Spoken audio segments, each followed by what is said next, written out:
is everyone feeling today? Wow. It is so dope to finally be here. This has been a labor of love from all of our teams collectively. I'm going to keep it a hundo. I've been to many networking events with other therapists, and I just never felt like I could rock out fully like this with them. So we wanted to create something alternative so we could talk about who we are and, yeah, stories of resilience, which is, we'll get into. And also Chisme. She's got us on the Chisme. I'm a little bit out of touch, so. Hey. First of all, thank you, everybody, for showing up for Brittany and myself. Shout out to our team back there who made all this possible. Major shout out to them. Thank you, everyone, for sharing and spending time with us today. Brittany and myself, I gifted her this picture. This is when we first, I'm going to get emotional, but this is our podcast episode that we did on entrepreneurship. Yep. And we decided to do something a little bit bigger. And here we are now. Yeah.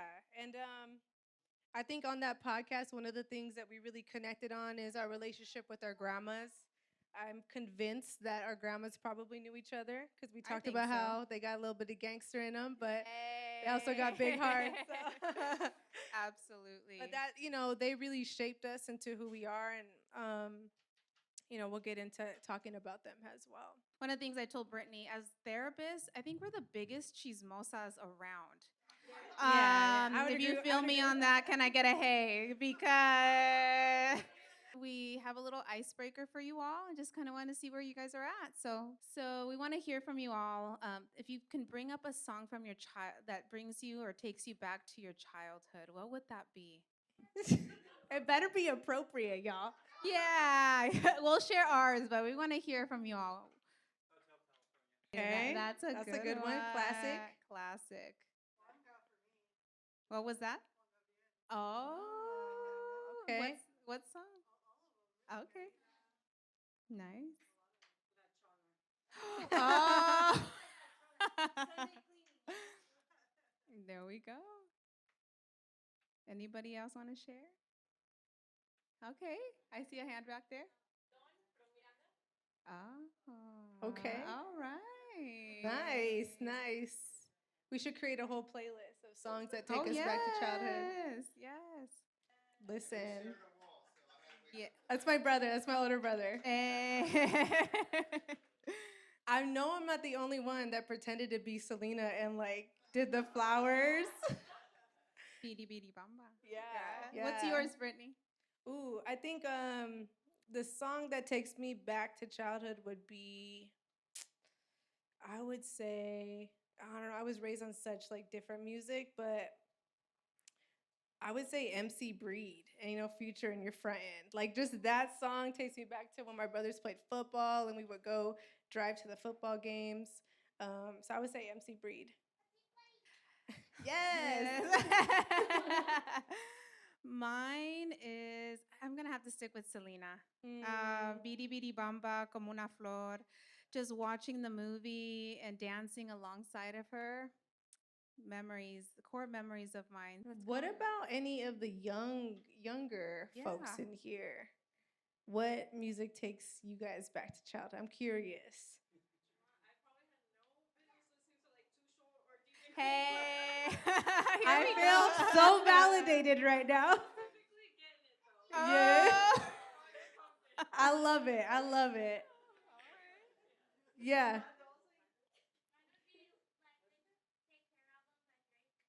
Ooh. You did love Drake. I remember that. Drake. Nice. All right. My question is a little bit deeper and a little bit therapeutic. But my question is, if you could have dinner with someone that made a major impact in your life, who would it be? Okay. Nice. Good one. All right. Bob Marley? Ooh, that'd be a good one. That would. Mm-hmm. Good one.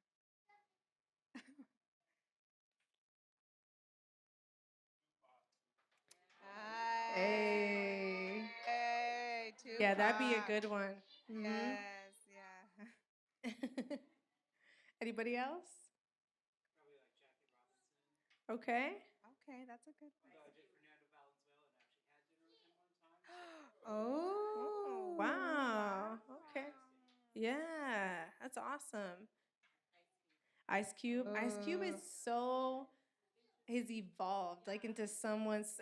I love seeing him in his fullness right now. Yeah. Yeah. Julie. I'm sorry. I'm sorry.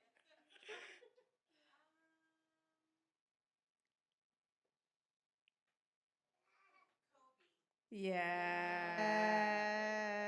We can snap to that. Yes.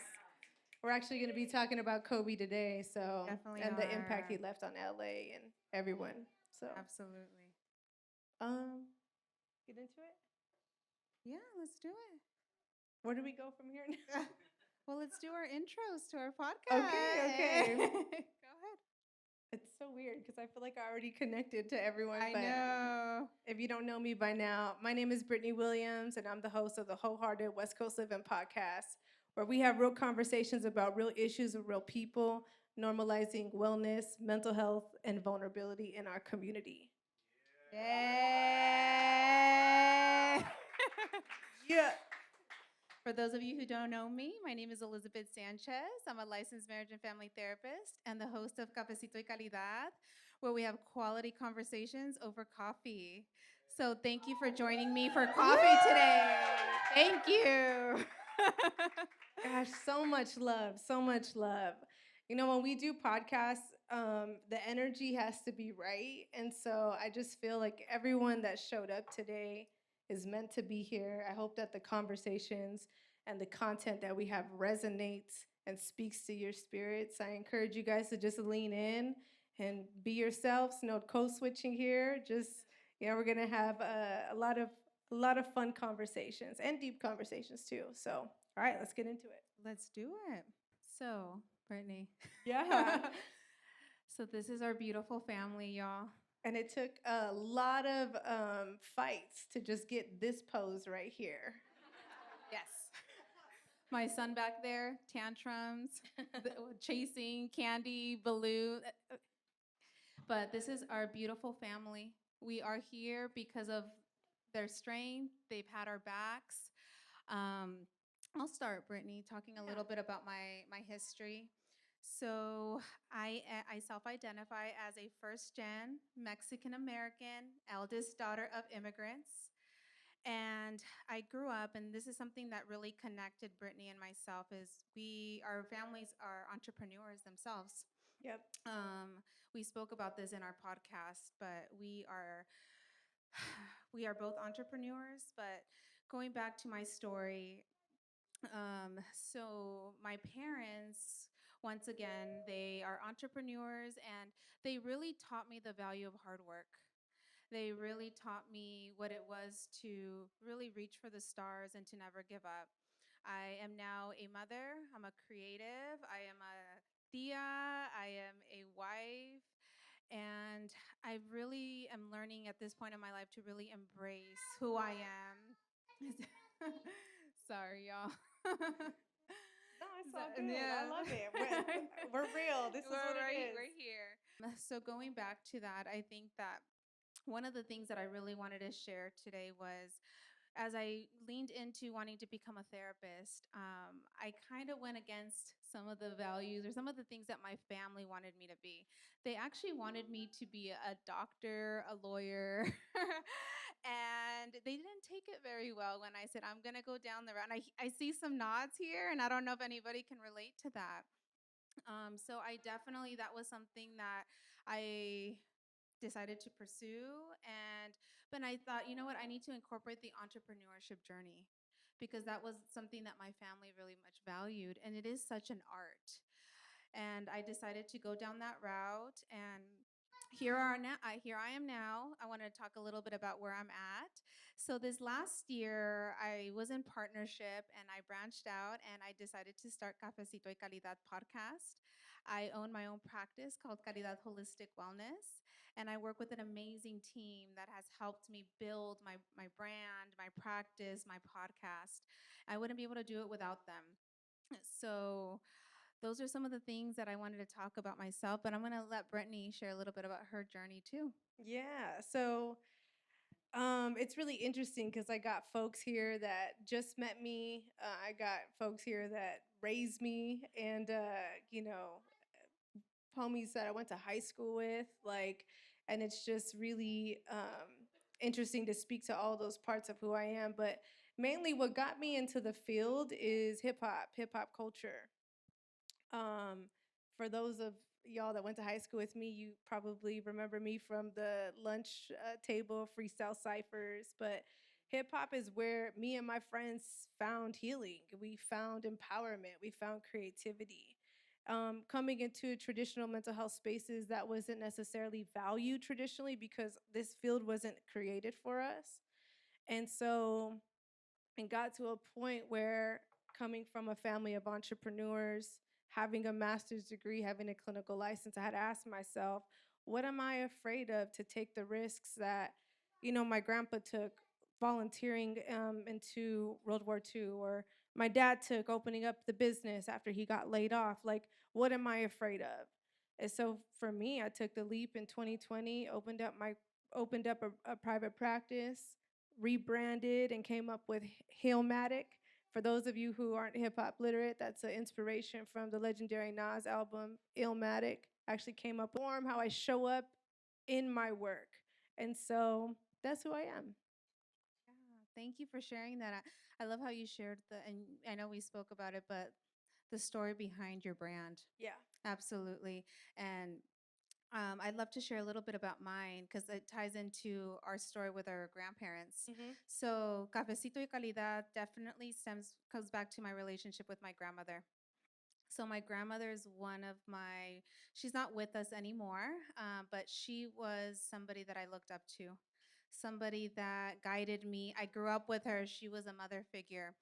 And it just takes me back. The smell of coffee, the taste of coffee takes me back to conversations I would have with her at the kitchen table, real vulnerable conversations. And she always loved her cafecito. And I was like, I need to keep her story alive. And here we are now, and Cafecito y Calidad, it's in honor of her. I have her picture back there. She's one of the reasons why I'm here. My protector, my nurturer, my wiser figure. And she always taught me, she was one of the first who taught me what entrepreneurship was. She grew up in Mexico, raised 8 children by herself, made it here. And every time when things get challenging, I always tell myself, if she did it, I can do it. And her strength lives inside of me. And whenever I see my son, she lives inside of him as well.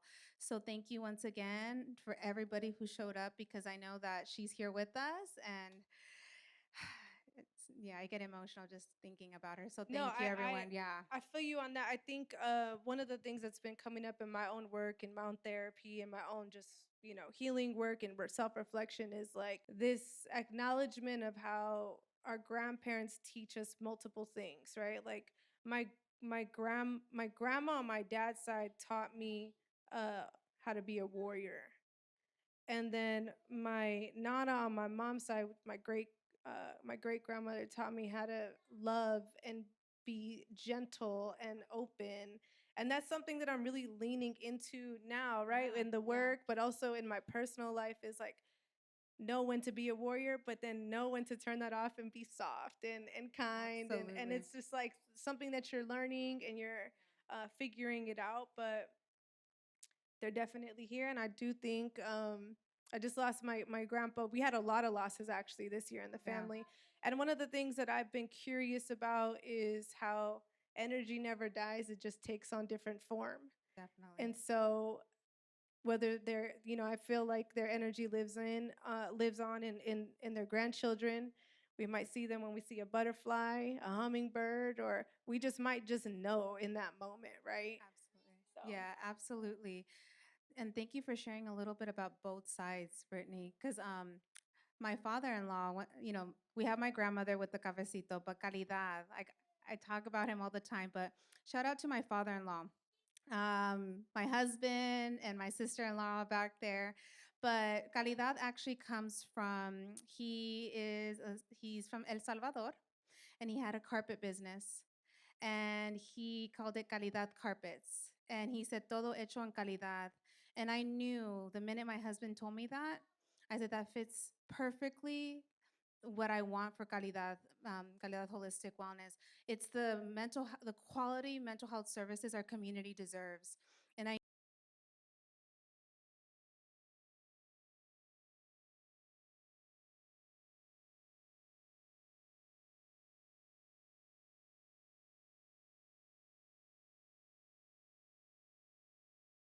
how we show up with quality with what we got, right? And that's what we did today. The whole team did today. And so, yeah. stories of we tapped it a little bit into our own personal stories of resilience. Yeah. Absolutely. Let's do it. Yeah. All right. Who's ready for some chisme? You ready for some chisme? Wait, All right. Yeah, I'm just going to be very transparent, okay? Because I keep it real, y'all. I don't really know a lot about certain chisme, so I am going to be leaning a lot on Liz and building. So Let's do if this. anyone has any input, feel free to speak up. Yeah, but we're learning from each other. I think Yeah, that's yeah, what. yeah, Yeah, for sure. we're learning from each other, and I'm ready to talk about these couples we have here. We got Kobe and Vanessa and J-Lo and Ben. Yes. I was like, yo, if we're gonna talk about a solid relationship, we gotta talk about Kobe and Vanessa because they really are the embodiment of love in LA and black and brown love too. And so what they represent is very deep to where we're at. And but yeah, they've had a real relationship. Oh yeah, absolutely. As I was looking into their love story, Brittany, and also they've been through it. And I think one of the things that makes these two relationships is their honesty and transparency. One of the things, reading their loves, once again, we'll go to Kobe and Vanessa. They really went through their ups and downs. And one of the things that Kobe always said is that Vanessa was my rock. She's my backbone. And one of the things that Vanessa openly talked about with their relationship was one of her miscarriages, and how her relationship with Kobe really helped her heal that. And they were able to really work together to work through that grief. Um, One of the other things is what was beautiful is the way that Vanessa was so transparent with her grief when Kobe passed away. And I think being Latina, and sometimes, we are taught to suppress those emotions, not be able to show them, and how openly she was to not only lean on her family, she leaned on Kobe's family. There's so many pictures out there, her leaning on him and leaning on his family, but also the way that she set boundaries with those around. I know there was some pictures that were taken, and she was really assertive in how she addressed that. And she talks about her motherhood and how she really tapped into that to really get herself through the loss of her husband and her daughter. I think, first of all, I think Yeah, we have to talk about what makes a relationship healthy, absolutely. right? When I also think about my own marriage, Mm-hmm. and I know in our marriage we have had to look to elders in marriages that have had years of struggle and resilience for that guidance. And so we're grateful to have that in our families. We're grateful to have couples in our family that have been married for longer than us. But when I think about what makes a relationship healthy, it's a couple that can struggle together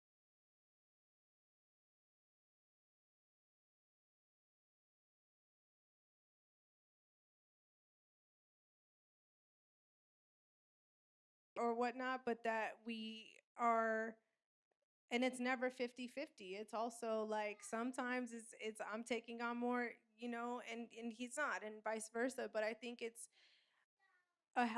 in my opinion, a healthy relationship is a couple that can struggle and fight productively together. And I think they're really the embodiment of that. Yeah, and once again, right, some of the qualities, I can go back to my relationship too. I think people come in thinking like everything has to be perfect, Brittany. like this, like we're not struggling. You know, I'm not a couples therapist myself, but one of the one of the things that I hear often is that, I have a couple colleagues of mine. They're like, well, when I have a couple that says they don't fight, I'm like, there's something really going on right there, Yeah, right? are you really keeping it real? Are you really keeping or are it you real? avoiding? And I think that is part of being in a healthy relationship, being able to bring up those elephants in the room, being able to look at what needs to be worked on. And I think they are really the embodiment of that. They, you know, I think some of the big characteristics of a healthy relationship is commitment, dedication.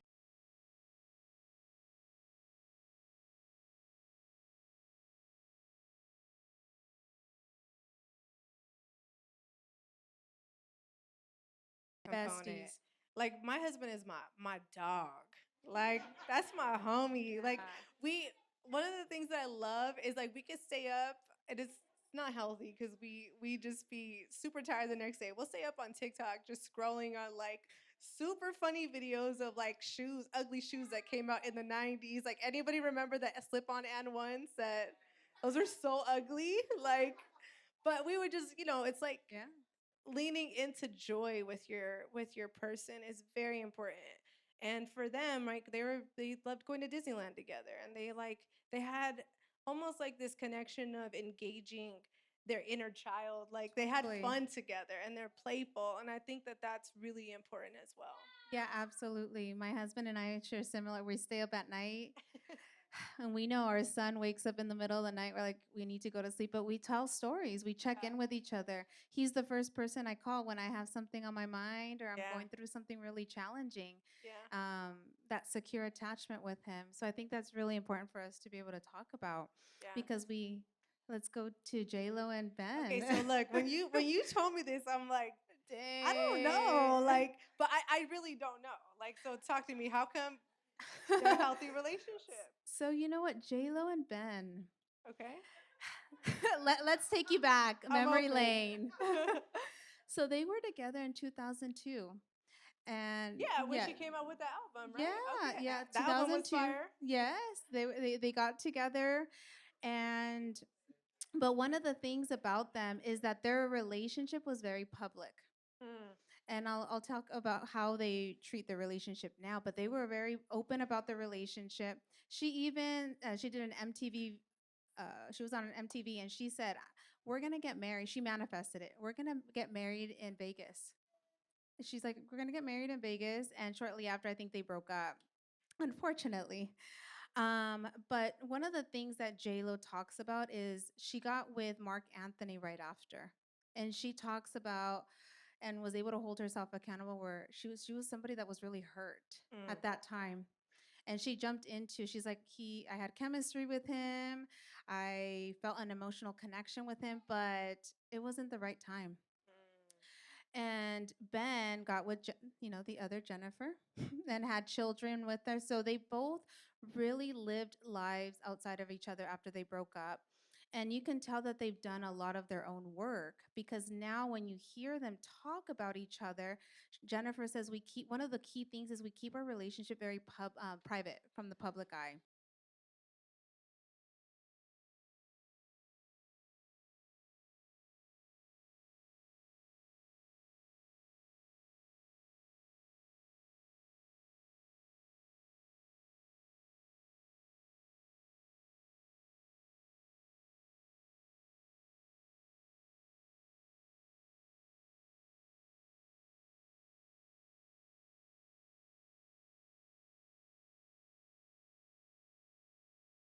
I've never felt more secure in my body and my able to use my voice, able to be my true authentic self with anybody but Ben.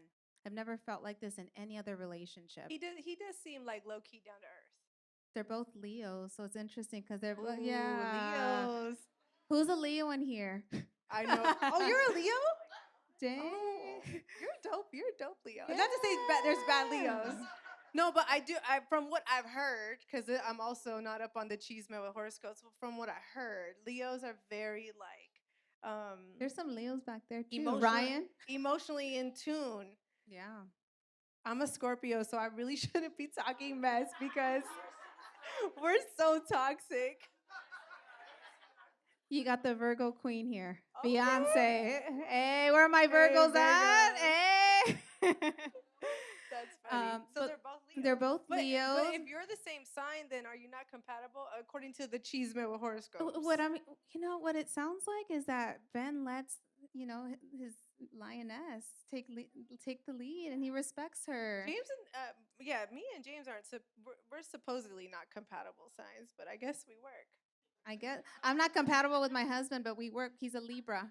Oh, okay. A Libra in the house, but so they are a couple that were together and then took years of living life in different relationships, having kids, and then they came back together. They came back together, and they're open about what they've learned. They said we're a blended family. Ben struggled with addiction, and it seems like he's been able to work through some of that. Let me ask you this. Sure. Why do you think you mentioned that when they broke up, she was like in a really vulnerable place, and then she met Mark Anthony, and then why do you think we go into relationships right after coming out of heartbreak? Because totally. Yeah, I probably lean on like the opposite side, where I'll like bump a Destiny's Child like diss track and be single forever. Yeah. You know what? I believe that sometimes we do go and we enter another relationship because we're wanting the heartbreak hurts. Right. And we want to feel that love hormone, that oxytocin, and we want to jump into another relationship. And that's sometimes how we cope. Right. Some people cope through relationships. And I think like healing, I know we're going to get into this, but Yeah. I also think healing from relationship does require us to be in relationship, right? Like Totally. whether that's having a good friend or community, I think that makes sense. So no, absolutely. And I think she's very open about that. Okay. Yeah. And I love it. Yeah. So I see them now, and I do see them in a very different way from when they first dated in 2002. Okay, can I ask you this? Just to play devil's advocate here. Okay. Why does he always look like pissed off? He does. He does. I've seen them. He looks over it. But he looks stressed out. He looks stressed out. To be fair though, people always think that I have I'm mean or I have an attitude. It's like I would say it's like 20% true, but when I'm really, I think that I have a very bright glow, and I guess I'm mad dogging folks. So I get the opposite. I get like I'm the bubbly and loving looking face, but when my 16-year-old self comes out, I'm ready to set my boundaries. Yeah. I love it. Yeah, so I definitely, I think these are two relationships very different. So Ben just might have what is it called? Resting bitch face. All right, controversial relationships. Oh, are we again? Ready? I don't know about these. Talk to me, Liz.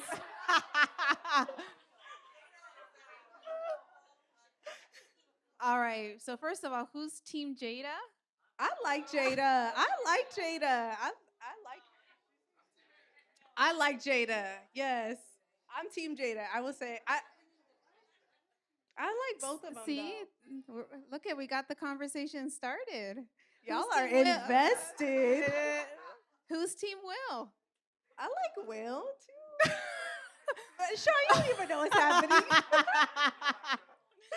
I'm a.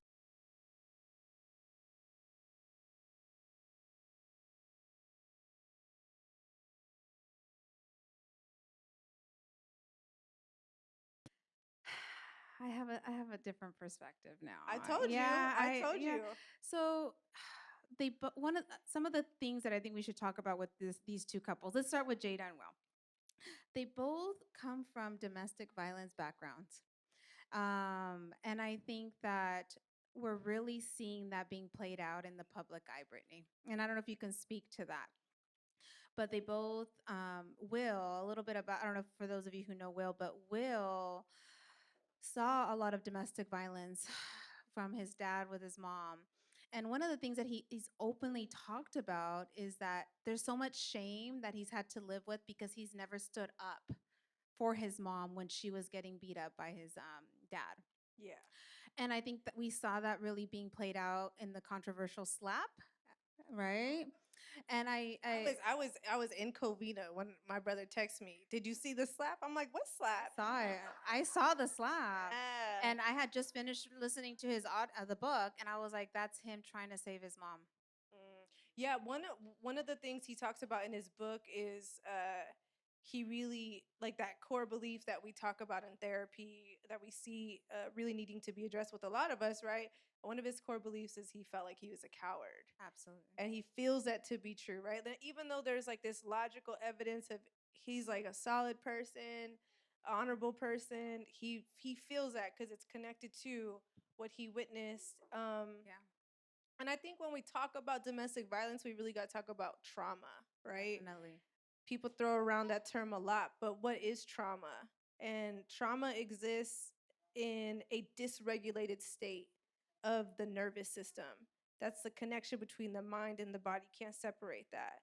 So when you experience trauma, you're experiencing the release of stress hormones in the body. That cortisol. Cortisol, epinephrine, neuroepinephrine, and adrenaline, right? Yes. I was gonna put my husband on blast because I really want him to be trauma informed. So absolutely, he knows all of the stress hormones. But like when that happens, right, it dysregulates the body and it puts you into. You have to make sense of your experience. So what does it mean when I'm witnessing domestic violence, or what does it mean when I'm in a relationship that's violent? And so Will talks about that in his book. He definitely does, and I think once again, Brittany, when we were talking about this.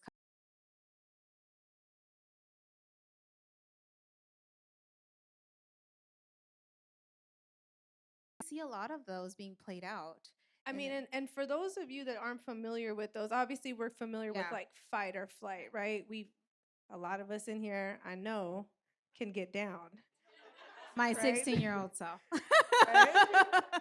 A lot of us avoid though. A lot of us freeze up, but a lot of us, especially people of color, have a fawn response where we just kind of go along with it. We're people pleasers. I got you, and we do that to survive the dysfunction, right? Yeah.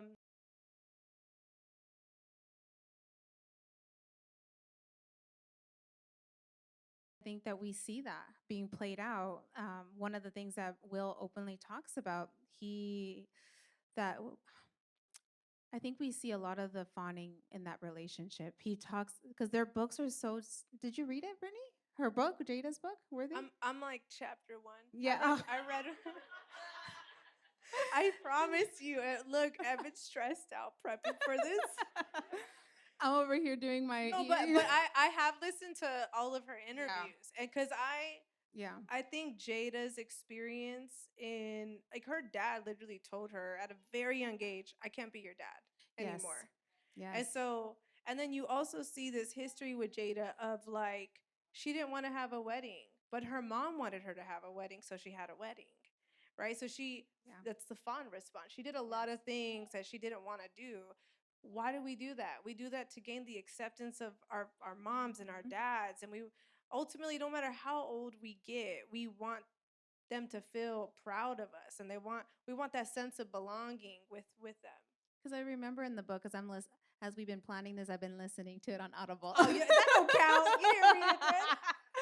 And one of the things she talks about is when her mom first saw Will, he was all put together, and she was like, "Why don't you get with a guy like Will?" And she's like, "No, she didn't want to."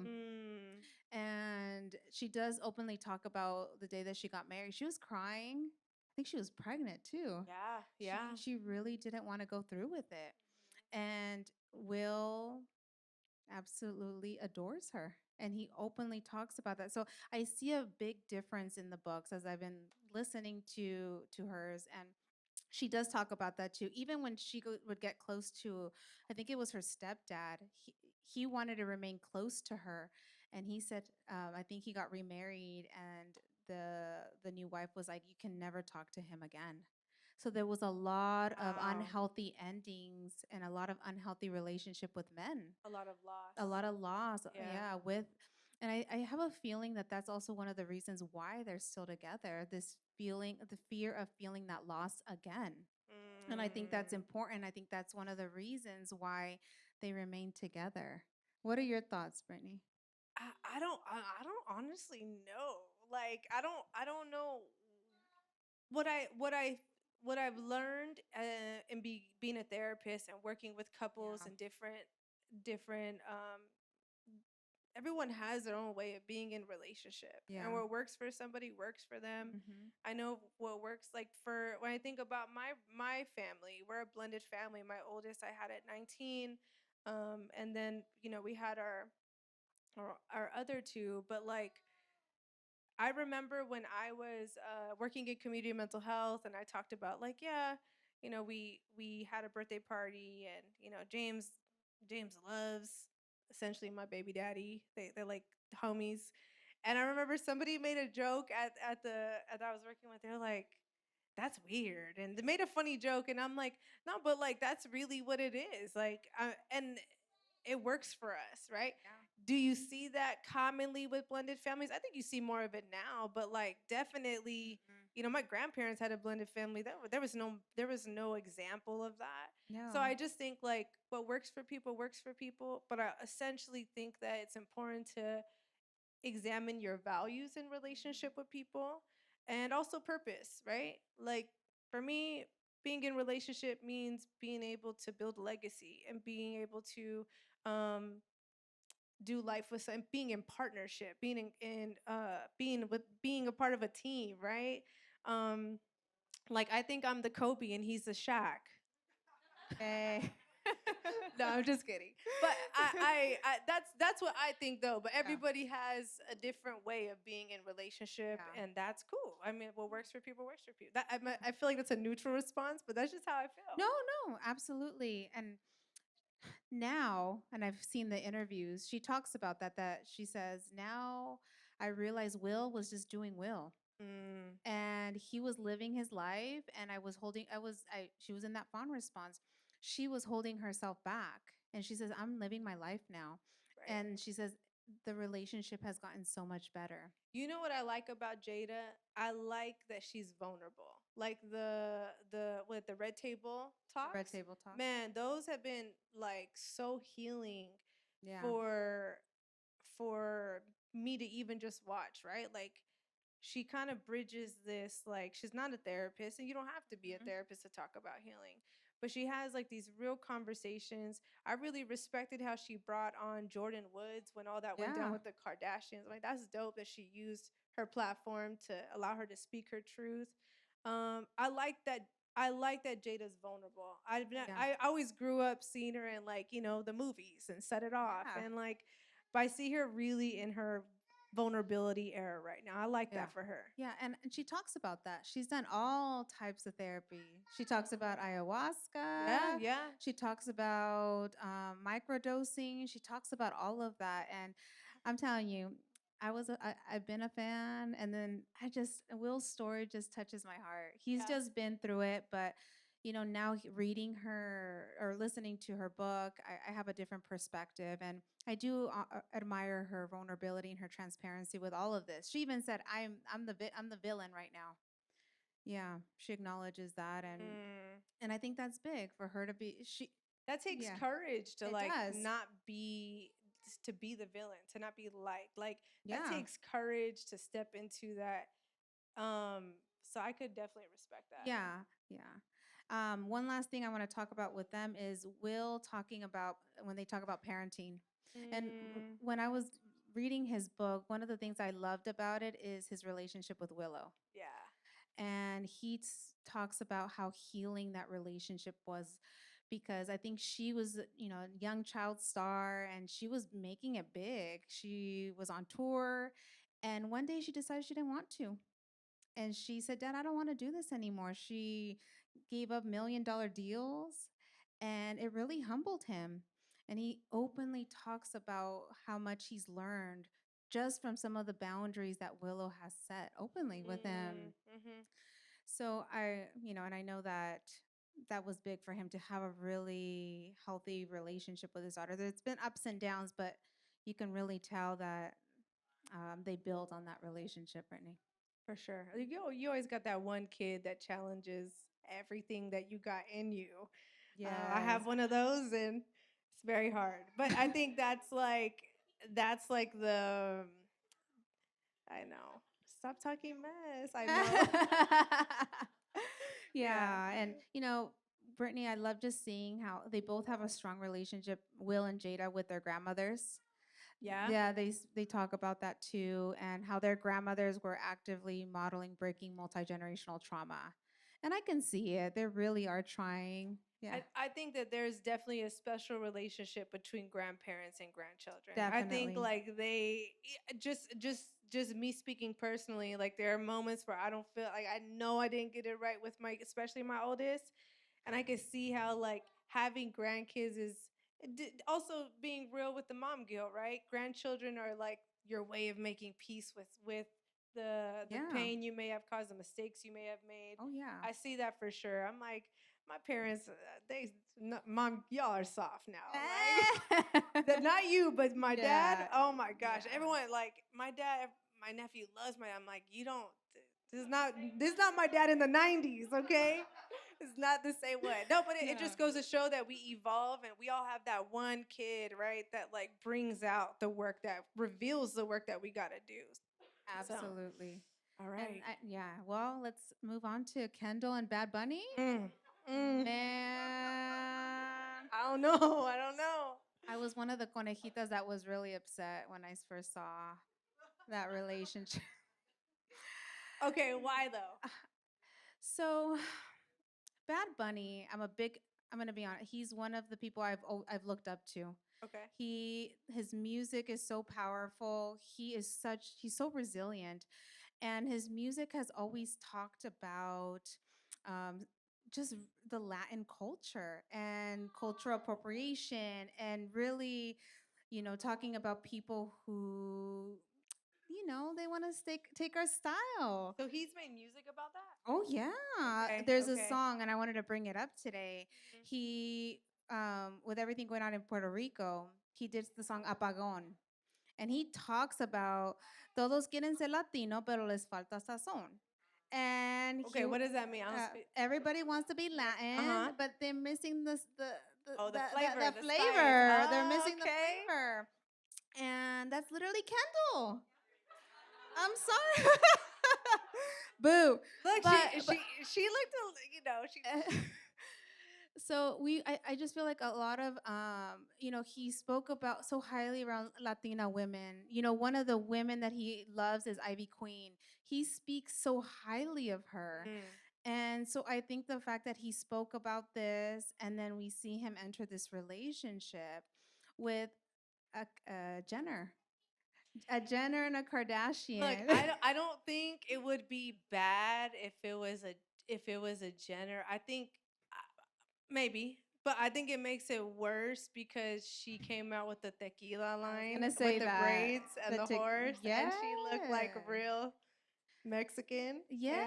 And, so we got it. We so okay, but I it made it work. So it's I think what he and I don't know if it's for anybody here in our audience but for me, yeah, he represents Latin culture, right? He represents resilience. He represents like no, yo hago lo que me da la gana. Like he really doesn't care. And so when he got with somebody like this, I think a lot of Latinos and Latinas, we were grieving a little bit. I felt some loss. Okay, can I challenge us to think about this? Is it because and I'm just asking as an outsider because I don't really know, right? Yeah. Is it because he started dating her and she has this history and this reputation of taking what's ours and, Yes. Or is it that he didn't date a Latina woman? Because that's the other conversation. What was the last part? Or is it that he's not dating a Latina woman or a Latina? And I was going to mention that. Let's go into that conversation. Yeah. I think that for us Latinas, I think it definitely tapped into our multi-generational trauma. And sometimes getting backlash for dating outside of our race. And I think some of that really came up. And I don't know if that's something we want to have a conversation about. Yeah. Yeah, but it is. I think that often, within our culture, sometimes there is that backlash for dating outside of our race. And I think maybe some of that came up and like, why aren't you dating somebody that looks like you? And that's where I feel like some of that grief also stems from. It's definitely a very layered experience, right? Absolutely. Like, because we both are married we married outside of our race. Yeah, my husband's Salvadorian. Yeah. And I've dated outside of my race before, and we've had to have really challenging conversations within our family about that. Right. I think that there's one side of our experience, right, where our families have been I think that there's one side of our families wanting us to date inside within our race to preserve culture and preserve like family and certain cultural values. But I also think, just to be real, I think that there is also a lot of racism embedded in Latin culture. Oh, totally. Mexican culture specifically being colonized, Definitely. my question would be, if the same energy would that same energy be given to a Latina dating a white man? Because there were some generations where that was a desirable thing. Absolutely. Right? And so I think that there's so many layers to it, but I definitely, when I hear conversations like this, or when I see like this, just from a lived experience, I kind of question many different perspectives, right? So yeah, that was the question, or the challenge that I brought to the conversation in regards. I feel you though, because with Bad Bunny, especially, I really wasn't up on Kendall Jenner's pictures with the 808 tequila line. When I saw them, I was like, well, and the interesting part was then he started promoting it. Yeah. And here's the thing. That was rough. I'm sorry. I was like, why? This is something I don't like about the Kardashians and Jenners, but they know that they need Black and brown social capital to run businesses. So I could see why people, especially Latinas, are upset about this. No, absolutely. And you make a good point. We see when, I don't think that Kim would be around if it wasn't for Selena. Nah, look, I was in my feelings. I was in my feelings the other day, right? Because I tried to watch the Kardashians because I need a break, right? Like, I need a break. I get it. I tried to watch it. I tried to watch one episode, and it was an episode of Kim going to Harvard. And I was lit. I was like, why am I so mad right now? Like, I'm supposed to be taking a break. I was so mad. I'm like, yo, like, Grupo Frontera just went to Harvard. I'm like, hell yeah, I could get behind that, right? There's like a struggle of us, but I'm like, she got to Harvard and like had all this opportunity, and like, I don't know, I feel like I know I deserve that. You deserve that. We deserve that. Yes. And she just like, I really worked hard to get here. Like, damn, that kind of hurt. The privilege. Yeah, the privilege for sure. Absolutely. Yeah, and we see the pictures too. One last point before we move on to the next slide, Brittany. But, we all saw that basketball game where Bad Bunny was trying to get Kendall's attention and she was ignoring him. Oh, I don't know if anybody. Yes, and I think that really hurt us because there we go. Yes. Okay. And I just feel like we're just seeing a lot of that relationship dynamic being played out, and because it's maybe falling under some of that unhealthy relationship characteristics, right? Somebody maybe holding a little bit more power in the relationship.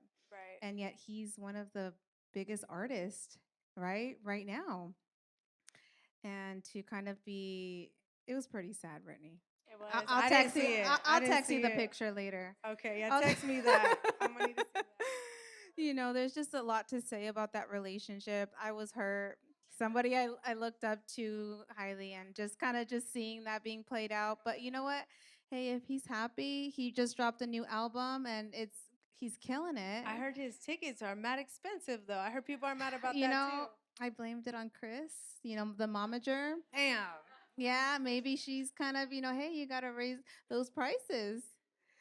Yeah, I don't know. I'm just hating at this point. Okay.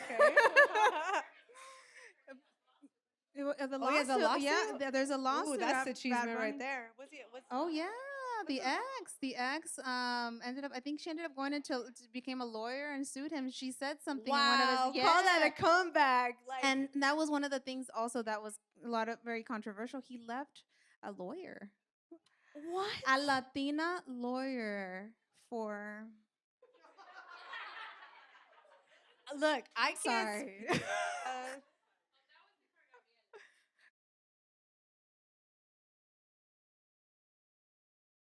Latina women for. I'm sorry, Brittany, but I'm just not okay with this, Okay, this relationship. I can understand. I can understand. Thank you for giving me that perspective. Yeah. So here we are again. All right. Oh, Mariah. Okay, so is it time to go no contact? Can you explain what going no contact means? So going no contact means it's pretty much breaking up with your family.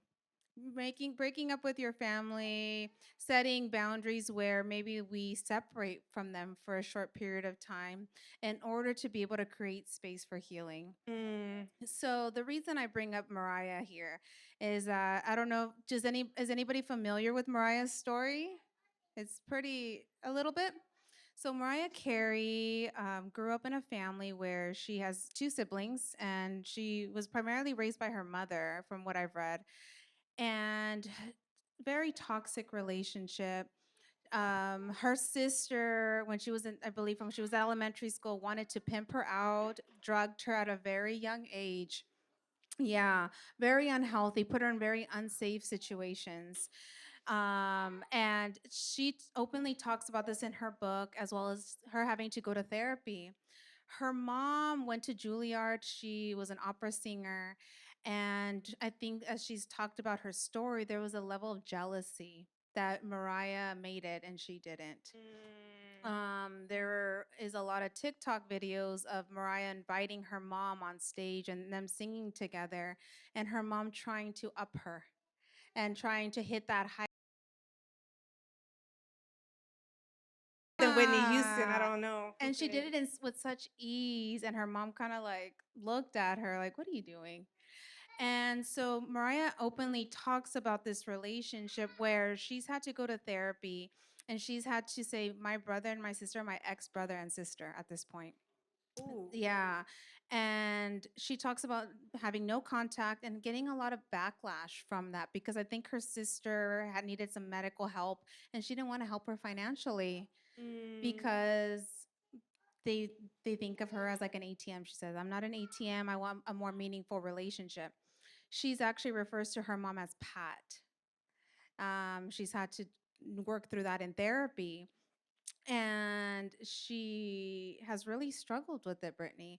So I think this goes back to, I was looking at some stats within our Latin culture. I know Mariah doesn't identify as Latin, but the stats say, I think it's over 27% of individuals are going no contact with their family because of emotional abuse and neglect, and needing to do that in order to heal, and even if it's for a short period of times, or just to limit their contact because of them being more self-aware of the family patterns. Right.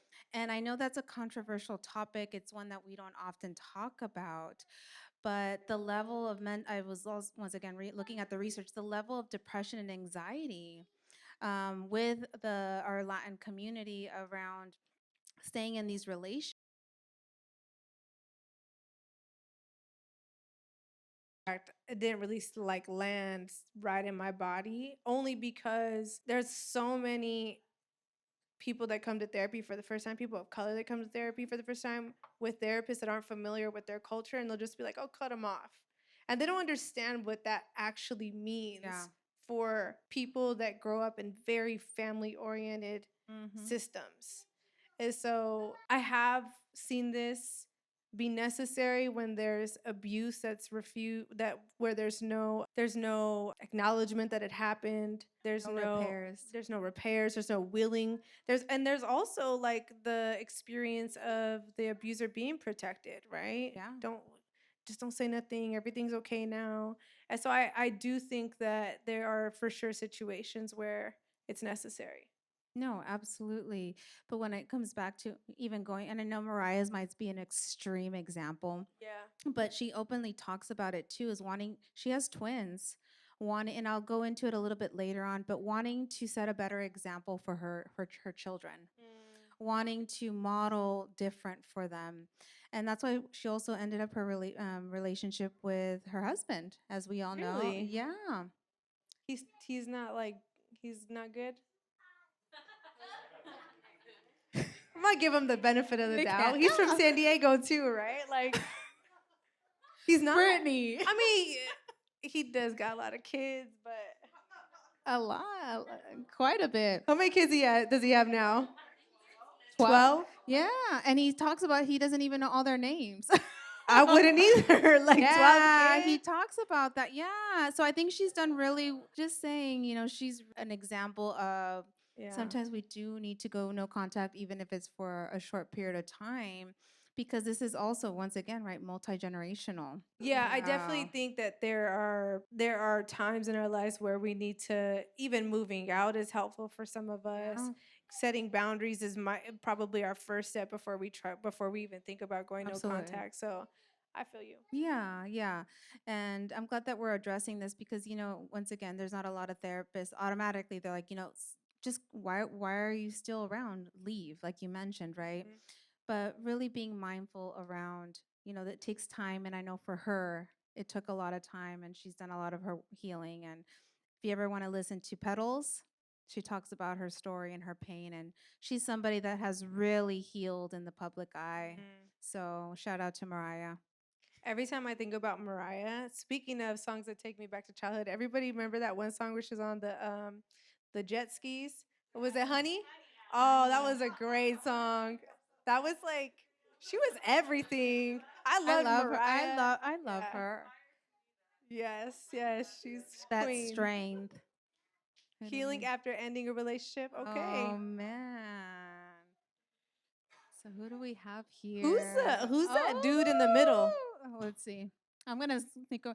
So we have Rosalia and Raúl Alejandro. That's a good looking dude right there. Yeah. So let's start. Wait, so are they okay, go ahead. No, they've all broke. No. So let's start with Rosalia. Do y'all know about Rosalia's and Alejandro's story? Dang, okay. So we'll talk a little bit about their healing process.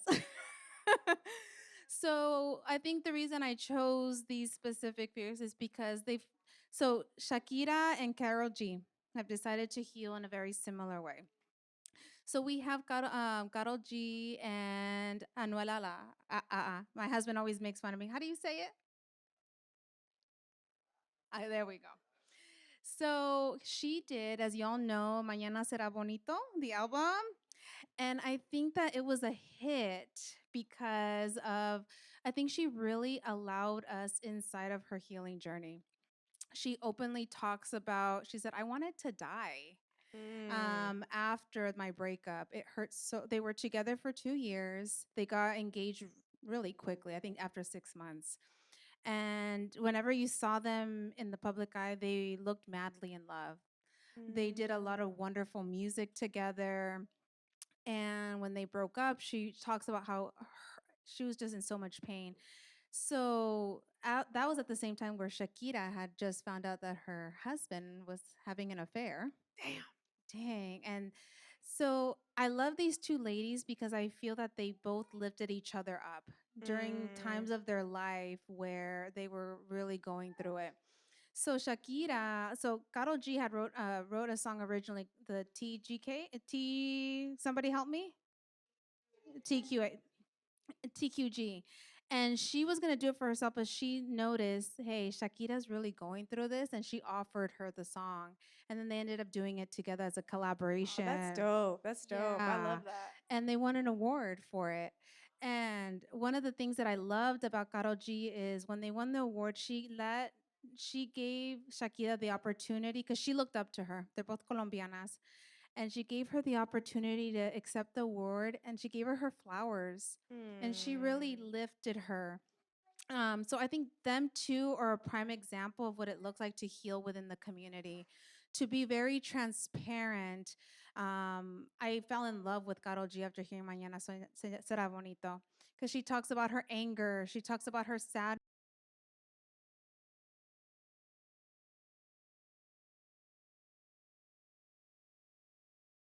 A social media detox. Ah, okay. Yeah, she decided to stop making music. Her fiance decided to write a love song for her, and then he hasn't sang it again. Why did they break up? They broke up. So at first I thought it was cheating. It wasn't. They just kind of went their separate ways. Okay. And she hasn't really been open about why they decided to end it. But she says, you know what? We just went different paths. And they don't haven't spoken about it very much. But she decided she needed time to heal. And she's finally kind of coming back into social media. But she's like, you know what? I need time. Yeah, social media is like tricky, right? Because it's like we have access to so much. Like we don't know what's gonna pop up on our algorithm. I mean, we depending on what you watch, you could, but it's like sometimes you do need to just like tap out, quiet your mind, and be in solitude. Yeah, and I think Rosalia did a beautiful job in that. And but I think Shakira and Karol G too, because I feel that I got in my feels when I was listening to that Mañana Será Bonito album. Right. She was very vulnerable, Brittany, around just her struggles. And she talks about, I'm not okay, and it's okay to not be okay. Right. And for somebody, in the public eye saying that, No, for sure. it's I don't huge. Yeah. I don't necessarily listen to their music, but what I do see is very valuable is Yeah. like I think for a lot of us that grow up like tough, it's hard for us to hear from our family like, you're going to be okay, like it's okay to feel that way. Sometimes we need to hear it from somebody that is an external, source. So like for me, a lot of that has been artists, like hip hop artists, but also like sports and just certain.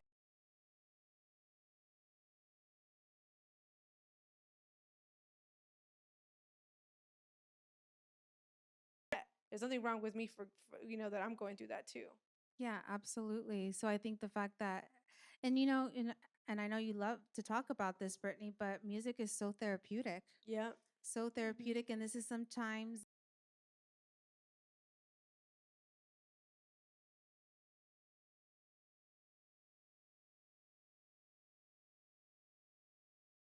And music and drumming and like this is writing songs about.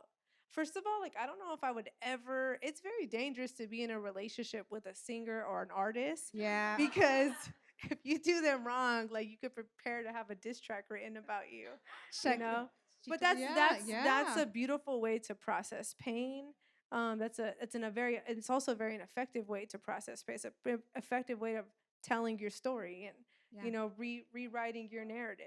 Well, and they're both dancers too. So we can see the movement and how they were able to, as we're both EMDR therapists. Right. And we can see, the movement and being able to sing and the art behind it definitely helped them. One that I didn't mention on here, and I'm a true Beyonce fan. I love her. She's somebody I look up to. Okay. She's my Virgo queen. And one of the things that I love about Jay-Z and Beyonce is I went to their On the Run tour. And this is when the infidelity scandal was around. And I went and she sang Resentment. And her wedding dress, and Jay-Z held space for that. He better. I know. And I just thought that, like, how powerful that was. That's dope. And to be able to really heal and sing that song over and over again, go on a world tour and sing it. Right. I always think like that's probably what really helped her. Yeah, for sure. Same with these ladies here. The fact that they were singing and being able to have community like we have today, really healing within their community is so powerful, Brittany. Yeah, I'm convinced. I've talked about this before on a podcast, but I'm for sure convinced that Writings on the Wall by Destiny's Child got me through my first breakup. Like, I knew every single word. I sang it like I was Kelly and Beyonce and the other members, but I felt like a grown, independent woman at 15, and like you couldn't mess with me. And none of that was true necessarily. So I was young, but like breakup songs like Mary J. Blige and Lauryn Hill and like these artists give us a sense of empowerment, right? And so, yeah. Mine was, what was it, To the Left by Beyonce? Hell yeah. Yes. Pack all your stuff up. Pack all your stuff and get out of here because my man's coming. My new man is coming. I love Bugaboo. And if you listen to that song now, it's so telling. Like, it's hilarious to listen to that song now. But yeah, so we all have our songs that we can turn to when we were going through it. So, shout out to these ladies who are modeling to us how they healed through their breakups. Most def. Yeah. All right. So this is where I come in. Talk a little bit about some deep stuff, but also culture. I'm really here to talk about that. So healing through creativity and music. Why is it healing? Why is being creative healing? Why is music healing? And I think one of the first things that comes to mind is it allows us to express our emotions in a way that feels safe for us through music, through art, through low riding culture, through tattooing, street art, right? And that's what I'm going to be talking about today. But I also think it allows us to release stress. It helps us to gain social connection, like we just talked about, right? Like creating art, creating music, listening to music is also the deconstruction of shame. If we don't have those songs, if we don't have those movies, if we don't have those books to read, then we're going to feel like we're the only ones going through it. And so I think that it's a very important part of our culture that brings us into, I always talk about this as a therapist. I for sure am up on evidence-based practices, but my work is really informed by storytellers too. My favorite author is Luis J. Rodriguez, thinking about film writer Jimmy Santiago, Baca. Like those writers help me approach the work in a very different way. I also think it's healing because it allows us to take control of our narrative. We're told that we're this, we're told that we're that, but we get to say who we are through what we create. And I think that that's also very important. And I also think that it kind of connects to this process of grief and loss. When we're talking about healing, we're talking about grief and loss. You can't separate those at all. And with grieving, you're recognizing what happened, you're remembering, and you're reinventing, you're rebuilding. You're never the same after you lose someone. You're never the same after you come out of a breakup or you lose a family member or there's loss of jobs. Like also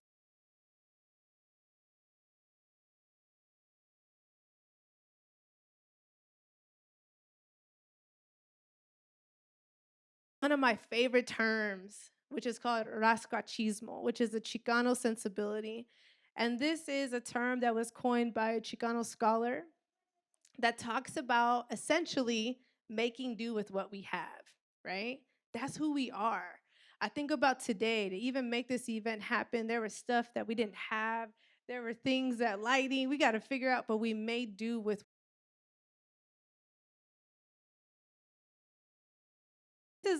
It's basically an aesthetic code, but it's an aesthetic code that comes from the communities that you grow up in. So when we talk about like Kendall Jenner wearing the braids and with the, like the aesthetic, it doesn't feel authentic because we know Kendall Jenner doesn't come from what that image is showing us, right? And I think as a culture, we really do like value authenticity. Like we could sense if you're not being authentic and real, and that just isn't gonna land well with us. What do you think about that? No, I'm glad that you brought Kendall back. Yeah. Because it's the truth. You got me talking Chisme now. Yeah, we're talking Chisme, but I definitely think that because we see it right now.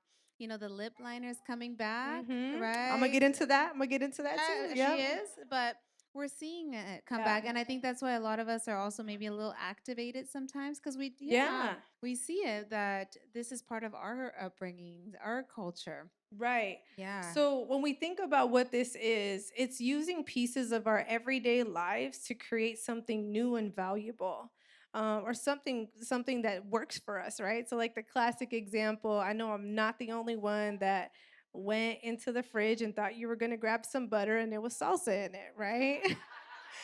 That is making do with what we have. But it's also an art form that where we're taking bits and pieces of what we do have, like mirrors or pottery or pieces of fabric, and we're creating altars. You see this altar right here? That's a bathtub.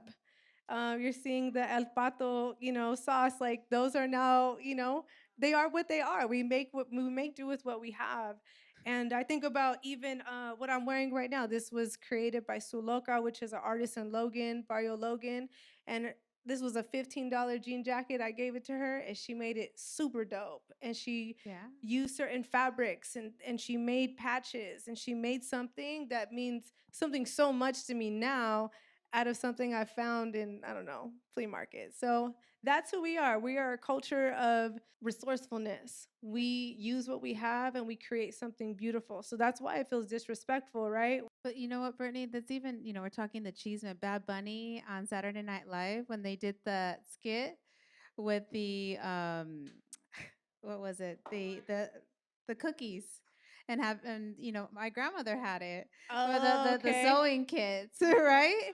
So that, I think that ties nicely into that, right? Using what we have within our and tying this back to how I show up as a therapist, there wasn't a lot of representation of like this merge of what does it mean to be really who I am, right? In a field that is very professionalized and even elitist and bougie to a certain extent. So when we think about, how this shows up, it shows up in our cars when we take like a car that doesn't even run and make it into a classic. It shows up in our food when really, if you think about it, Mexican food is fire and we have the same stuff. We got meat, beans, and rice, and we make tostadas, tacos, enchiladas. Like we create like so many different varieties. And I think that that's healing because it gives us a sense of ownership. Like this is ours. This is something that we created. So I want to introduce this because you're going to see this term feed into all the different parts of art and creativity that I'm going to talk about. So fashion that paved the way. When I think about the aesthetic, the Chicana aesthetic that's super popular now, everyone's rocking, pro clubs and all these different things, right? I think that we really have to understand the 40s and the counterculture that came from the 40s and I'll also identify as a Chicana. So a lot of what I'm going to be talking about is from that lens. Counterculture in the 40s was kind of like grieving like this dual identity, right? This two-spirited identity of like, am I American enough? And then, but I'm here and not being, it's like the classic scene in the movie with Selena where her dad's talking about, you're not Mexican enough for Mexicans, you're not American enough to be here.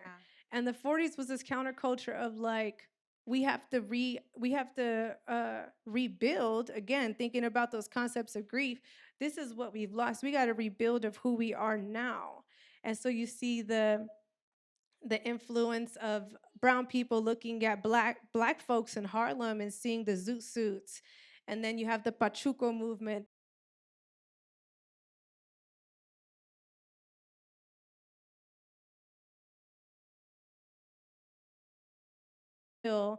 Come from this struggle. So it feels disrespectful when Hailey Bieber is doing the lip liner and calling it her own, because this comes from it's a signifier of a hard-earned identity that, thinking about the woman far to the left, that's my great aunt, my Auntie Pete. These are people that have endured violence, that have endured a lot of harm for us to be able to like have old English lettering and like Cortezes, and people could wear whatever they want to wear, but they don't know what type of struggle this came out of. And so these are all, the two pictures are from the 40s. The one in the middle is from a Chicano fashion stylist right now. Su Loca is the one that designed this shirt or this jacket. You have Spanto from Born and Raised, right? Like their whole fashion style came from this generation. So I think it's important because why is this healing? This is healing because it allows us to express ourselves through clothes, right? When I came into the field, I didn't really know how to dress. I just thought of therapists as wearing, the classic like cardigans.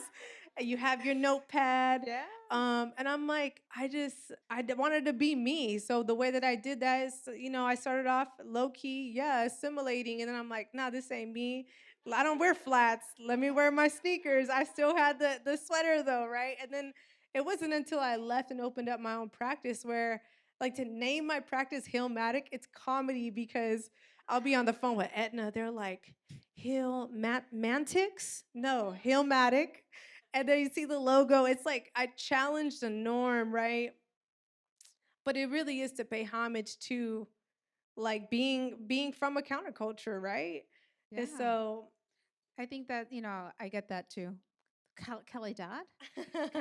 And I'm like, but I definitely agree with you because I think that was the beauty of entering private practice. Right. Is that I was able to create a space for my community that they felt like they were at home. That's right. The amount of people that have told me, wow, I feel like I'm in my aunt or my friend's house, just the way I have set it up.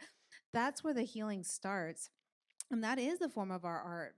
Right? The fact that we are able to, they look like us, we look like them. The space feels like they're able to heal and open up because that's most of the work, Brittani. Right. Right? That's so true. I think about when I opened up my practice, I was very intentional about what art was on the wall. I was very intentional about, making it feel like home. Therapy, there's some people prefer doctor office vibes therapy, but I didn't want to create that. I wanted to create a space where you could be yourself, and whether you cuss in therapy or whether you grub in therapy, like whatever it is, like this is your space, right? Yeah. And I think that that's important. Yeah, Going back here, one of the things I wanted to talk about, tying it back to making do with what we have, is thinking about what is aesthetic right now.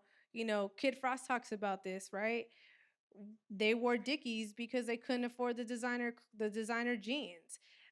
They wore Pro Clubs, right? Because that's what was affordable. All of these things were just affordable, but hence your brand, we took pride in what we had, and it's really how I think that's like the 40s generation inspired us by, right? Whatever we do have, make sure you, like my grandma would always say, look sharp. Yeah. And I think that that's what comes to mind when I think about the style. All right, makeup. So, Brittani, I'm gonna go back to the other one because as a therapist, I think this is literally what I use with clients to really enhance their resilience and their strength. To really, like, what are you using right now? And let's enhance that. Right, exactly. What is bringing you healing right now? And then how do we use that to facilitate the work? Yeah. Right? And that's why music, I literally, this past week, I had a session where we listened to Erykah Badu, Bag Lady. And first of all, if you have not listened to that, go back and listen to that song. It's so symbolic of so many things. I listened to that song and then the song by The Green. It's a reggae song. I'm just like, this is what resonates with folks. This is, it's very healing. It's 100%. Even I went to school for dance. I was a dancer, and we've talked about this, Brittani. But we're by the clubs. I'm going there afterwards. But being able to even tap into that, being able to ask those questions, right? Because I don't think a lot of people ask them. For right? sure. And the fact that we take the time and say, what is working for you? Really tapping into their resilience, their strength. Right. It's Right. also like, if you're not going to value us, we're going to value us. Right. So, and that's the thing that we see within the traditional mental health spaces is like research is valued, but lived experience isn't necessarily valued. Exactly. And so that's something that I pulled when I thought about Yes. fashion.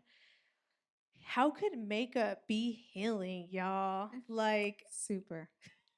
I mean, again, this is influenced by the 40s. You could look back to the pictures with from the eyebrows to the red lip, right? To the hair, the big hair. I also think tying it back to the concept of being resourceful. Mm-hmm. I think a lot of, there was a lot of us that couldn't afford to go to Mac in junior high or high school. So we use our brow pencil for our lip liner, and we use a little bit of chapstick to smear it in, right? And I think that we have to ask ourselves especially when we're scrolling on TikTok, is this a trend and an aesthetic, or is this an identity? Is this a hard-earned identity that people had to struggle, put years of struggling for us to even, to make it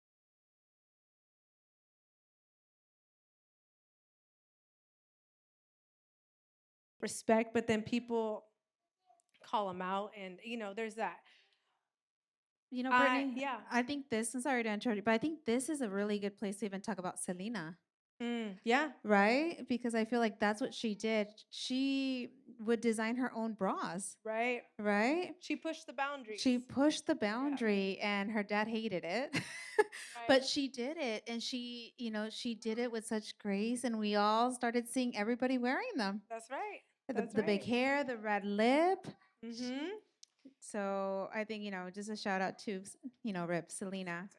Yeah, for sure. I think Selena, I mean, thinking about like her style, right? It was very much like eyeliner, red lip. She's classically known for the red lip, the big hair. And she really does have a lot of, a lot of this. She made do with what she had with even I just even love how they just even how they made music, like it was literally as we were, my family and I, we were folding up all the clothes and the sizes, and I just thought about that classic scene in La Bamba where the family rallies together and they create these ugly posters, and Bob is like, this is ugly, and creates like these fire, flyers for his brother. But I think that's one of the things that I love about, this is a side note, I love that they really, it was a collective, struggle and work to get to where they're at. Well, the Como una Flor, literally holding that flower in that tour bus and trying to create that beautiful song, which... Right. Bottom line is, if you are going to rock the hoops and the lip liner and the eyeliner, it's important to know that came from, again, a struggle of a hard-earned identity. The picture on the left is literally who I wanted to be when I was a little kid. We think about counterculture. We think about typically the older cousins or people that are older than us. And I wanted to be them so bad. My name is Brittani. I wanted my name to be Vero in 7th grade. I wanted to be more Mexican, right? Or I wanted to sound more Mexican, or at least. But it really, it was what I aspired to be, and that's another thing, right? This is not just a hard-earned identity, but this is also representation of a different standard of beauty as well. Yeah. Especially when, I recently watched Laguna Beach, and I cringe at so many things in that show. But at a time, a lot of brown girls wanted to be white. Yeah. A lot of us wanted to be from Orange County. We wanted to be you get it. You get it. Well, we even see it. Yeah. Not Orange County. Yeah. I must look. My brother just moved to Fullerton, Costa Santa Ana, and there are I don't mean to disrespect your city, because there's a lot of culture in Orange County, South Orange County. That's what I mean. Yeah. Yeah, no, I mean Laguna Beach, South Orange County. Yeah. Not the same, not the same. Thank you for that. Yeah. Laguna Beach, y'all? Yeah, it's a romanticized experience Yes. of like, damn, they're going to Cabo by themselves with a whole credit card and like The privilege. like I am lucky if I get to go to Palm Springs, right? Like it's With a group of girls. Yeah, like let's all pitch in for gas. yeah, and if you think about it, like it was also I don't know, like it's almost like this experience of like they loved Mexican food and they like loved Exactly. it just didn't but they didn't really like yeah. You know what we mean. I don't even know how to put that into words, but it doesn't didn't feel feel right to right. watch that show anymore. I didn't know. Yeah. Yeah. No, totally understand. Okay, I was Team LC. I'm talking about now. Okay. The healing impact of street art. So when I was at USC, one of the things that we looked at in research is we looked at the difference between graffiti art and gallery art, and how gallery art requires a lot of money and a lot of privilege. Yes. And similar to this, when you think about like politics and who gets to run for presidency, right? It comes from, you have to come from a certain type of, money and privilege and all that. So what we saw like this rise of street artists, graffiti artists that did it their own way with what they had. They didn't have access to gallery art, but they had access to walls and shirts. And you kind of see that, right?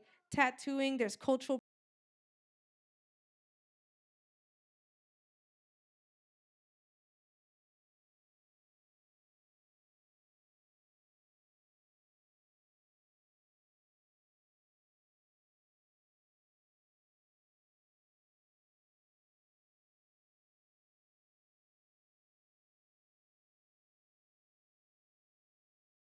create. There's a sense of cultural pride. And again, it's the recognition, remembering, and rebuilding. You see the classic LA photo. That's a photo taken by Esteban, a very popular Mexican photographer. You see Mr. Cartoon. He's one of the best tattoo artists in LA. And of course, Crucito with the real artists in Blood In, Blood Out. The the art and the story is, I feel like that's how we heal. We heal through stories passed down. I know that there's certain images that our brains and our bodies are so sensitive to images. We can see a certain image, it takes us back, right? And so, how do you feel about that, Liz? No, I love it because you are right. I feel that as I was listening to you talk, Brittany, I go back to that belief of like wanting to, and in the best way, but like gaining control. Because when we go through trauma, there's a loss of control. Right. And when you said doing it our own way is our way of regaining our power. Right. And rewriting our narratives and writing our narratives through this beautiful art that you have on here. Right. I think about just my own experience of being in high school, right? Like we had black books, and black books were graffiti, where you write graffiti, right? And we weren't a part of no gangs, but we had a principal that came in my senior year and just associated all graffiti art with gangs and suspended, expelled lots of my friends. But graffiti was an experience for us where we can claim a name, and this is my graffiti name, and express ourselves in different ways. And similar to what they did with hip hop when freestyling was illegal in Central Park, right? We see this within our own culture where low riding is criminalized, or certain art is deemed as not as artistic, or whatever it is. It doesn't fit these standards. But again, where we are not valued, we find our value within our culture, within our community. Hence my next slide, which is lowrider culture. Okay, so I think it's one of the things that I'm like really excited to talk about that kind of hit me today is that cruising is our form of mindfulness and meditation. And I don't think anyone has ever really thought about it that way. But when we think about we're EMDR certified therapists, what we know is that we regulate stress in our bodies through patterned, repetitive, rhythmic movement. So we feel a certain way when we listen to like Rage Against the Machine. We feel a certain way when we listen to G-Funk, and we feel a certain way when we listen to oldies or even reggae, right? Yeah. We listen to reggae, listen to oldies. I think I used to live in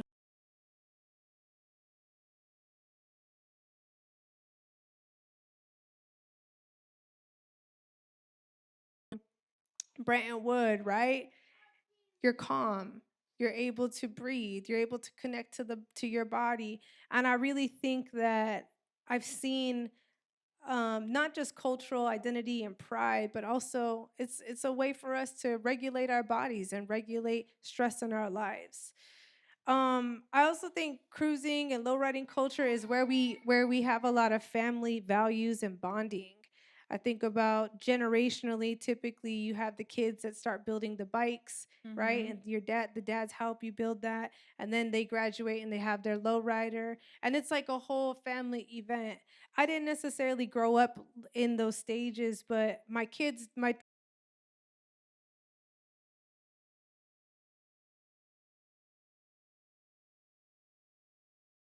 the one in the middle is my middle child. She's 11 years old now.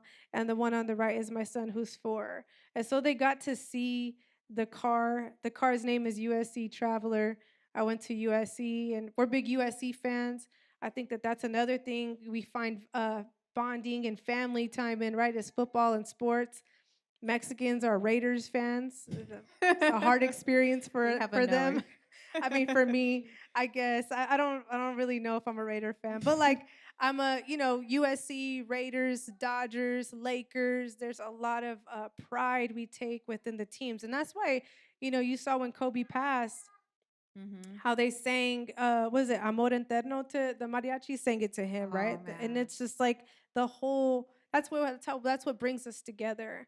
And so one of the things I just want to point out is cruising is regulating to our nervous system, right? And I also think that on a macro level, we're seeing our culture be respected in many different ways. With the NBA team, with the Phoenix Suns coming out with that lowrider, with Devin Booker being.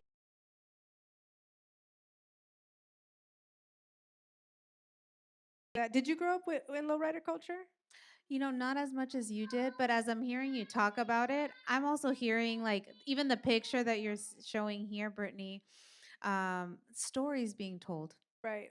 The stories being told as you're working on the bikes, as you're working on the cars. And I can definitely see how cruising is regulating to your nervous system, the driving, but even the music probably even being played. Yeah. It's a whole experience. Yeah. I also think, like, again, rascuachismo is taking something Yes. and like scraps of nothing and making it so beautiful. Like you can't replicate No. it. It's a one of a kind piece. Yeah. And so I remember when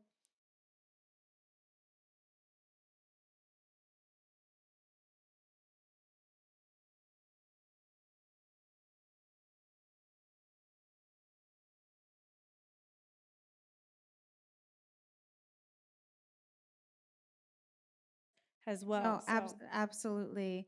Um, but just even the art, just looking at the picture. yeah, it- it's it- done with quality, right? that's yeah, my eye yeah. goes to it. Yeah, The yeah, colors, how vibrant they are, and even the gatherings. yeah. I didn't, like I said, I didn't grow up with it, but seeing the gatherings and being in community together, sharing stories, I think how powerful is that? It's almost like what we're doing here. Right. I went Yeah. to Chicano Day with my mom.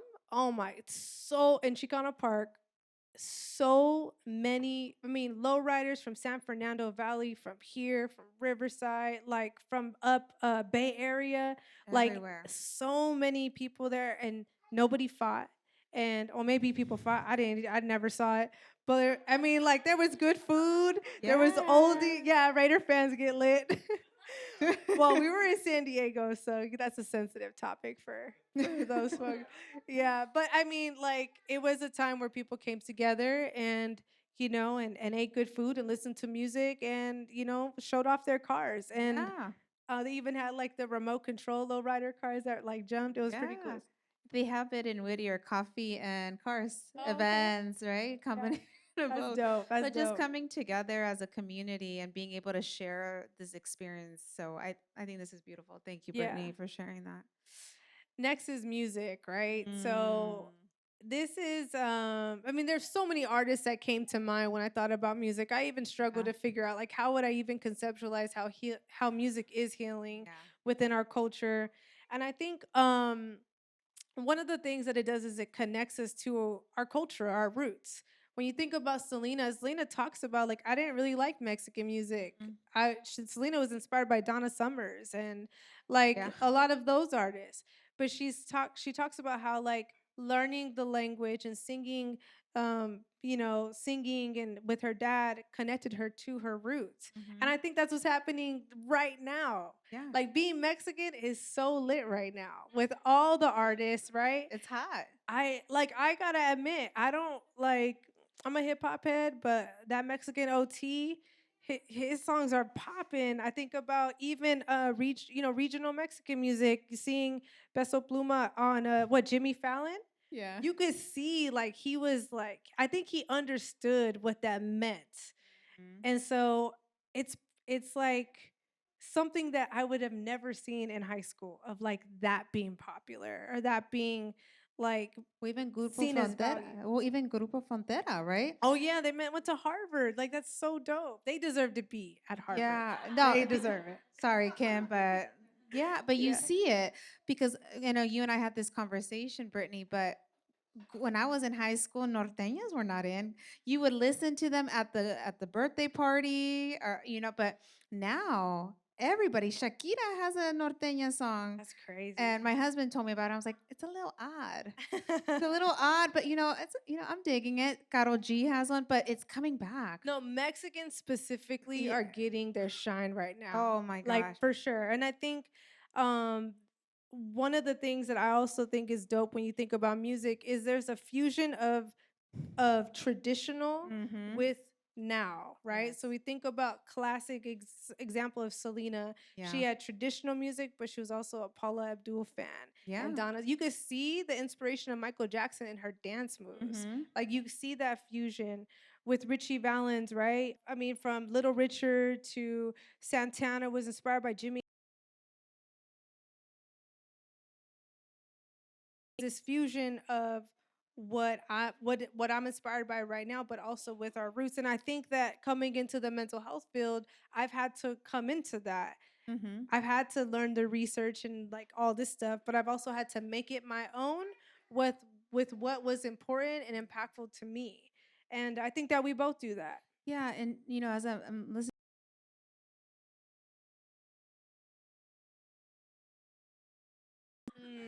That's one song. Like just the intro will make any of us cry. Right. And just going back to my therapist was able to integrate that. And I do that in my work with my clients is, what's one song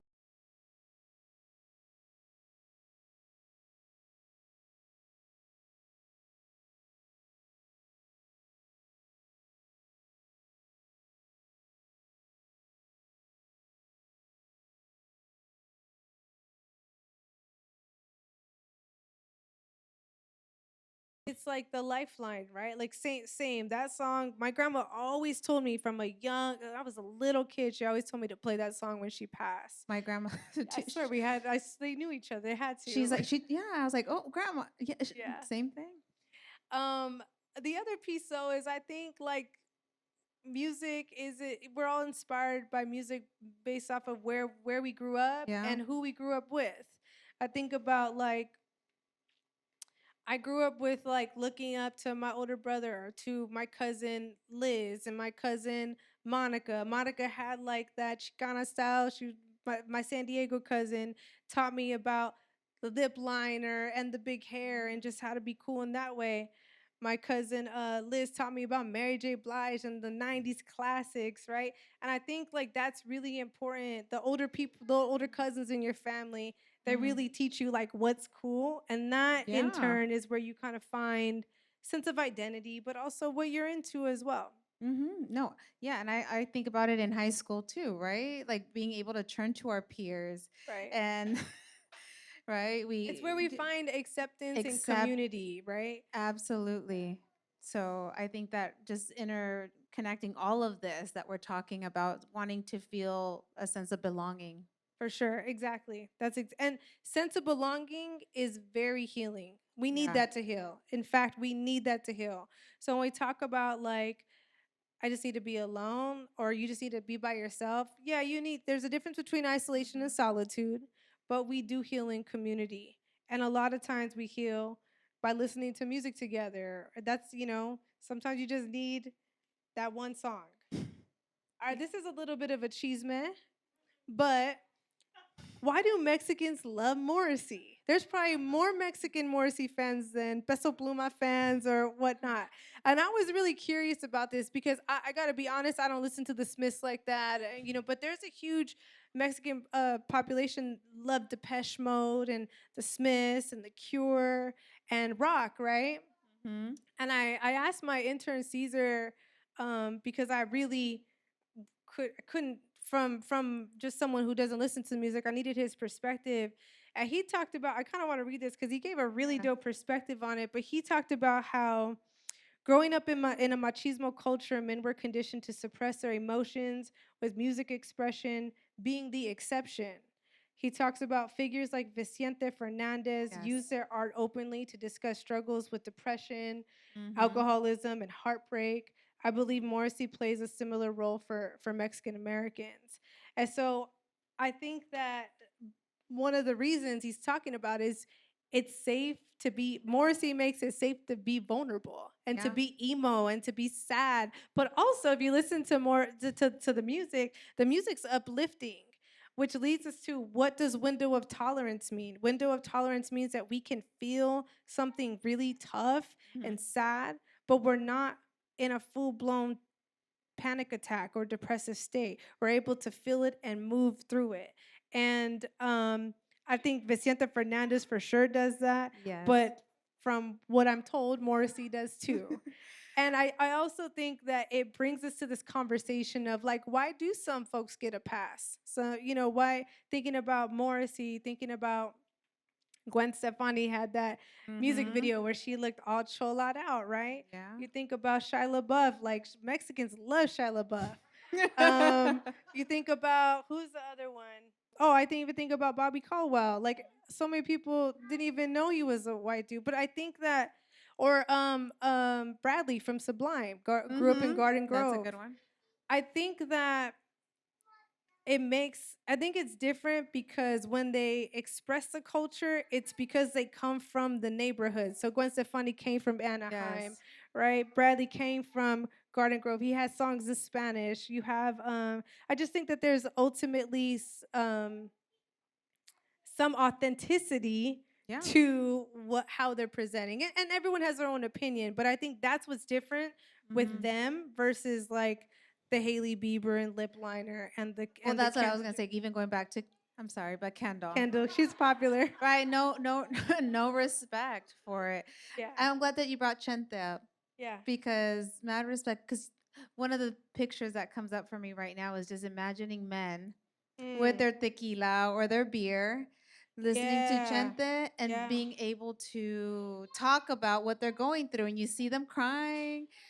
That's the only time we ever saw men vulnerable in our families, right? Is when they're, and I think that again, it's because it's like emotional music, but it's also beautiful sounds and uplifting sounds that go with it as well. So that's why Mexicans love Morrissey, y'all. Lastly, film. And I say film, I'm talking about films, but also film writers. I think about these are just like some that I thought. There's so many out there though. But I think that when we think about film, it's really gives us a representation of our story, our collective experience. So Selena specifically was the first time I saw the young Selena in the movie was the first time I saw a little girl that resembled me. Me and too. also it humanized my experience of I didn't speak Spanish. I still don't speak Spanish either, right? And then there's this like there's this anxiety of what does it mean to try to speak Spanish?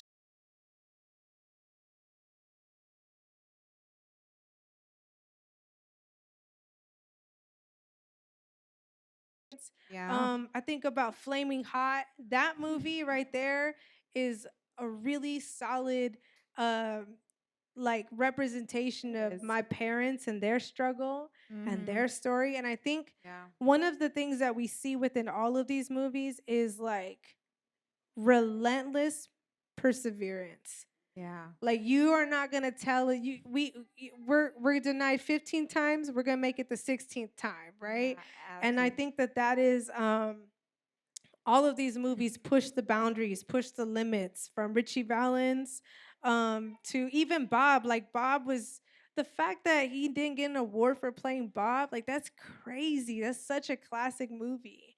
But those movies paved the way for Flaming Hot, for Million Miles Away, from Mm-hmm. all the popular shows out. Even though just to be a little messy, it is hard for me to listen to or to watch on my block and take it serious when I was raised on like Blood In Blood Out. I don't know if y'all feel the same, but it's like I don't the gangsterism doesn't feel believable when we got Paco and Miklo and Crucito. So how do you feel about that? I don't know when you It's showed. hard to follow up Yeah. on that. Like, Well, my, I wanted to talk about the In the Heights. okay, Yeah, so I'll tell you a little bit about. So, big fan of Lynn. My husband actually got me into Lynn. So shout out to George out there. He's a big fan of Hamilton, okay. and so I can't watch all of it. I fall asleep. But what Lynn did is amazing. Really casting BIPOC folks, right, to take on these roles. And when I saw In the Heights, took me some time. I was pregnant and I would fall asleep easily. But when I finally watched In the Heights, the like you said, this resilience, seeing somebody that looks like me, a first gen, going through it and talking openly about her discrimination when she went off to Stanford, I believe it was. I really resonated with her story, talking about not wanting to go back and the struggles of her father, because I can resonate with that. Right, right. Seeing, like we were talking about stories, but seeing my parents working day in and day out, really, and then her feeling the guilt and the shame of one wanting to do better for her family. Right. I think that movie is such, I felt so connected. One of the ones that isn't on here, but I really, really loved was Gentified. I don't know if anybody saw Gentified. Yeah. Did you see it, Brittany? Yeah. Yeah. Oh, go ahead. Yeah, it was cool. It was cool. Again, like I'm the type of Yeah. person that's still gonna rock with like the classics. It's hard. It's hard to follow up on like the movies on the left. Yeah.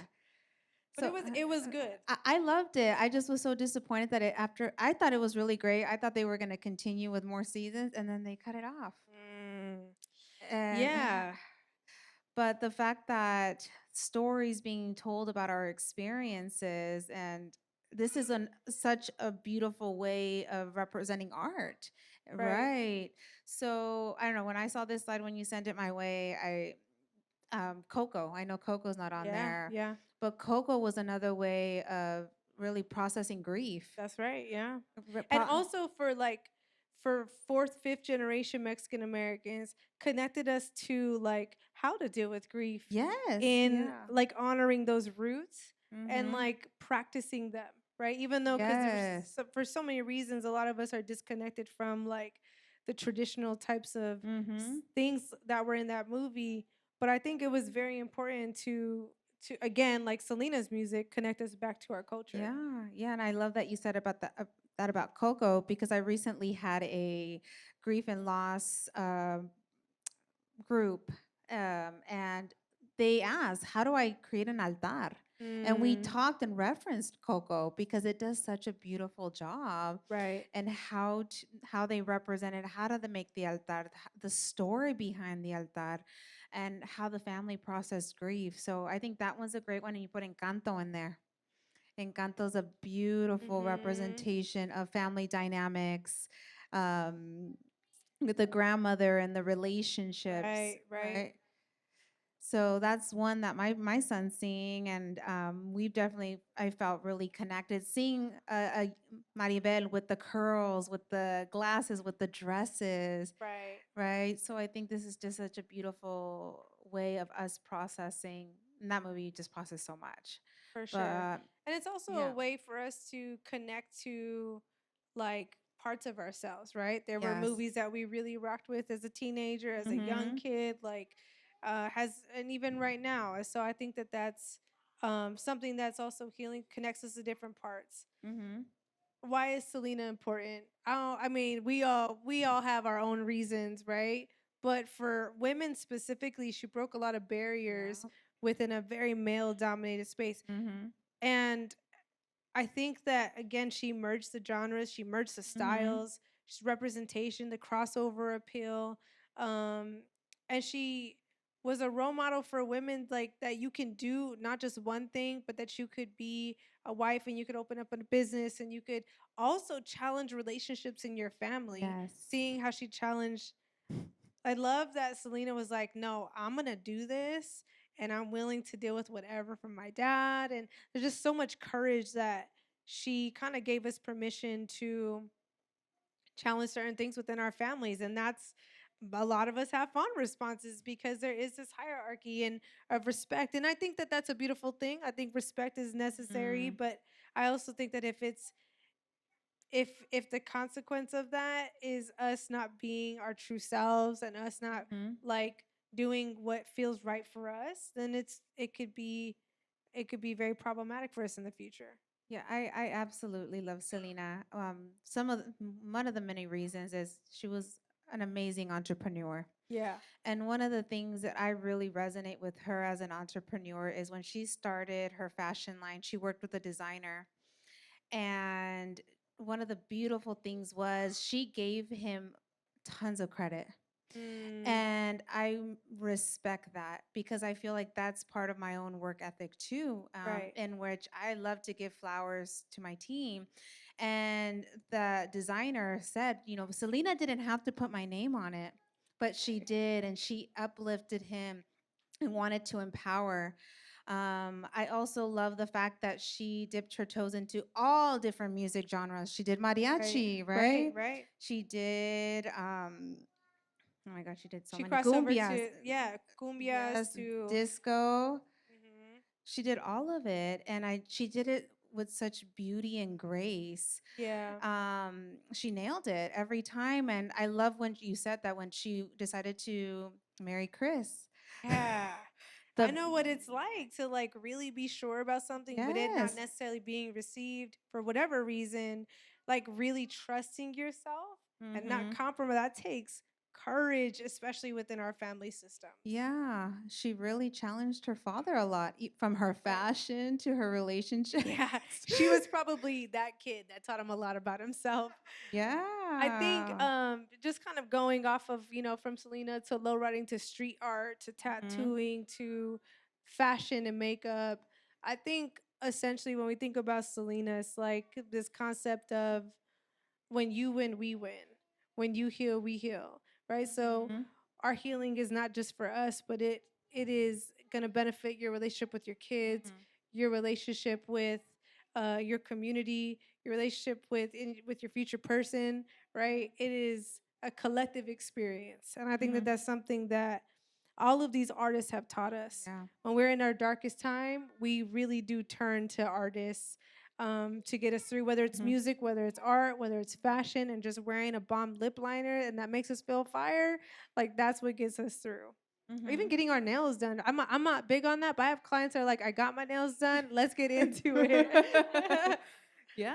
All right. And lastly, this is just, we're coming up on time. Yeah. But today is really dedicated to our grandmas that taught us warrior spirit, fighter spirit, but also heart, but also, softness and nurturing. Like, they are the catalysts of why we're here today. And I hope that, like, the stories that we shared and the different parts of healing leave all of you feeling empowered and confident in what our culture has, the resilience of what we really do embody, what they embodied, right?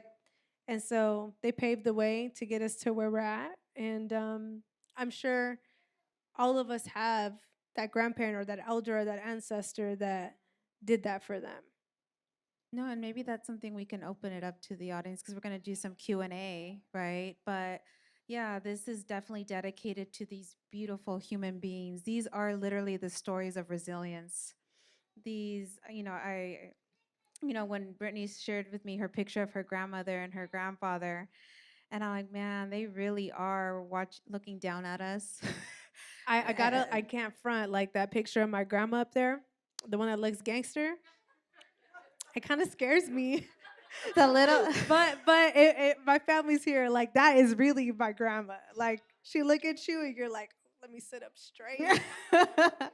So. And I think that the picture of my grandmother, that was actually taken by my cousin. It's a beautiful picture. And yeah, thank you. She a little bit about her. I know we were running out of time, but one thing that I loved about her is that she had an unconditional love for her family. The picture, my cousin he identifies as transgender, and she loved him with an open heart. Yeah. And she modeled to all of us what it is to have unconditional love for your family. And when she passed, we all felt it. Yeah. But I connect with her, and I feel her here. I feel them here. And yeah. And that's one of the things, right? Is like, whoever your person is that you lost, it's like we still have access to them in our hard moments, asking yourself, like, what would they want me to know? How would they greet me right now? What would they say to me? Like, all of those things is what allows us to feel their presence, whether it's in prayer, whether that's in cooking certain food, whether that's in whatever, right? Like, there are certain things that give us access to their spirit, to their wisdom, and it lives inside of us. They're a part of us. Yeah. Yeah. So shout out to our maternal ancestors. They're here with us. Yeah. Yeah. So let's open up for Q&A. If anyone wants to ask questions or have any chisme they want to ask us about. Yeah. Or just to, share. Or even share, like, any takeaways. Any takeaways from today's podcast. Please don't let it be awkward and no one say crickets. Yeah, go for it. Is it on? Okay. So everything that you were talking about regarding, the genetics of your family and stuff like that. So I have a Nana playlist. And we grew up in a time where we had the typical mariachis for my great-grandmother, which would be your great-great-grandmother. Yeah.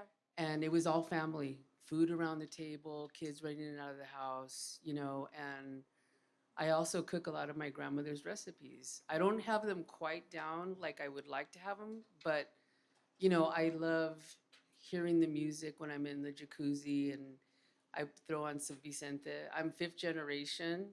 So, I mean, all those things to me, I had to ask around my mom, my uncles, what were Nana's favorite songs? And then I put a playlist together because I feel like it's important to pass down to each generation, where you come from, what your struggle was. And I want to say thank you guys for what you do, because it's such a major blessing when you can get to that point in your life where you feel better about yourself. Yeah. And it breaks generational upbringing, because I can say that my nieces and great nieces and nephews have a different upbringing than me and my sister had. Yeah. So I just want to say thank you for all that you do in the mental health field. And, it's so needed in this date and time that we're in right now. So kudos to you guys. Thank you. Thank you. I love the playlist idea. It's something I've had to do for my own healing journey, and I integrate that into my therapy journey as I have my clients create. We call it their glimmers playlist, things that uplift them, but we also create music that helps them. Yeah, like when I'm feeling really sad and I want to remember this loved one. What am I get? What songs are those? Let's. Oh yeah. Yeah. Beautiful. Mm-hmm.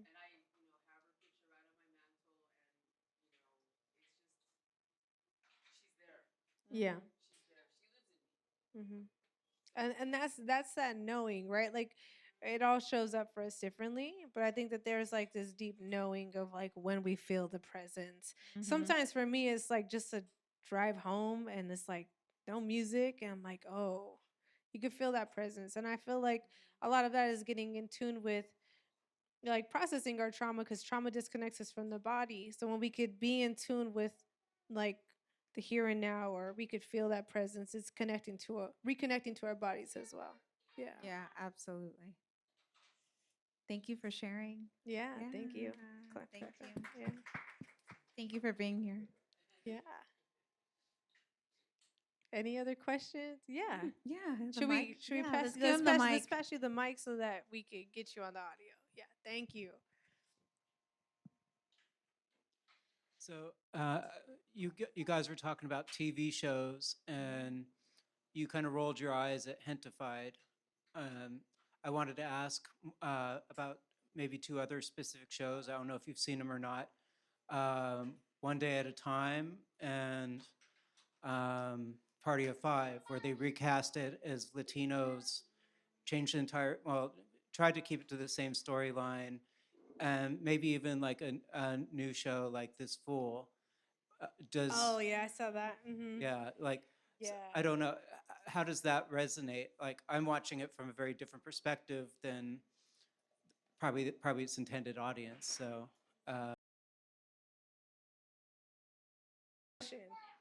I gotta say, I rolled my eyes at that show just because, like, I don't, again, I'm gonna sound like an old head saying this, but like, it's when you're raised on La Bamba, you're raised on Bound by Honor, like this, this generation of like movies, it's hard to, uh, take the other ones. Like, I mean, and to be honest, like I haven't really sat down and watched it. I probably would appreciate it, but there is this like there is this, even you see it with Disney, right? Like there's this integration of like uh you know, different stories, different representations of family. And I think that that's a like I'm so excited for my kids that they get to watch Chupa, A Million Miles Away, and Selena too, and like just see this. It's not just we're not just cholos, or we're also astronauts, and we're also like artists. And I think that that's a really important. That's something that I'm like, I wish I had that, and I'm excited my kids get to see that. It humanizes our experiences and our identities. But I don't know. What do you think about the? So I was gonna bring up another show because we're talking about Selena too. The Selena series? Yeah. What did you think? I know. That's what I wanted to.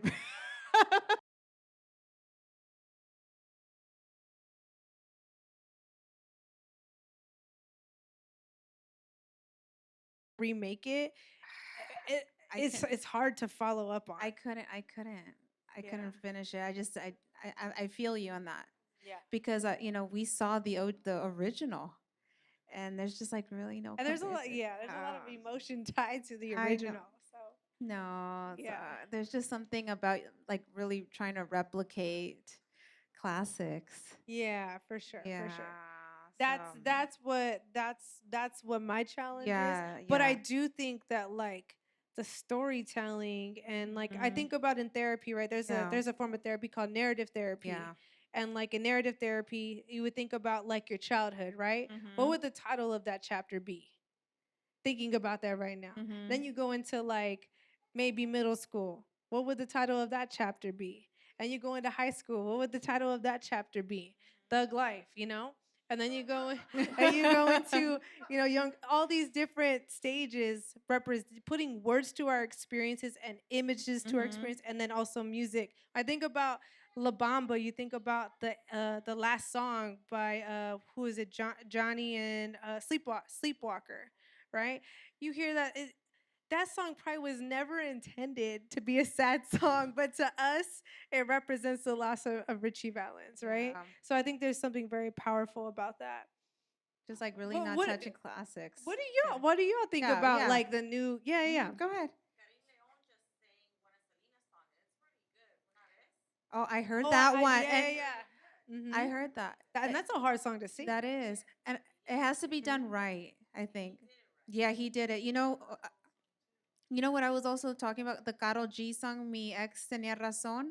I know that she really was inspired by Selena in that song. So I think when it's done by the right people, I think the right person with the right intention, I think that sets the tone. Because I did hear that and I loved it. He did such a Yeah. beautiful job. And the Karol G song, I think she really did like embody Selena's spirit in that song. There's So some folks that get it right. yeah, there is. I think that's what it is. It has to be the right person. Yeah. With the right intention. Ooh.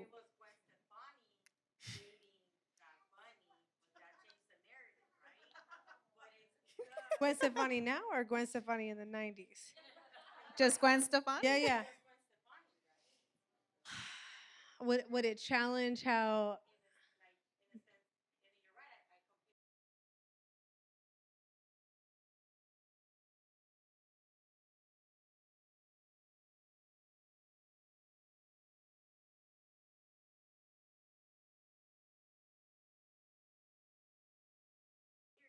Yeah.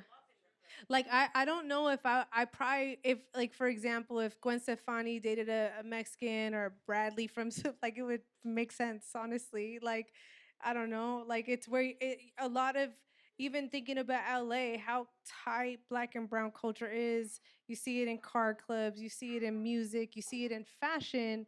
I think ultimately you're influenced by your neighborhood and where you're from. So I don't probably wouldn't feel.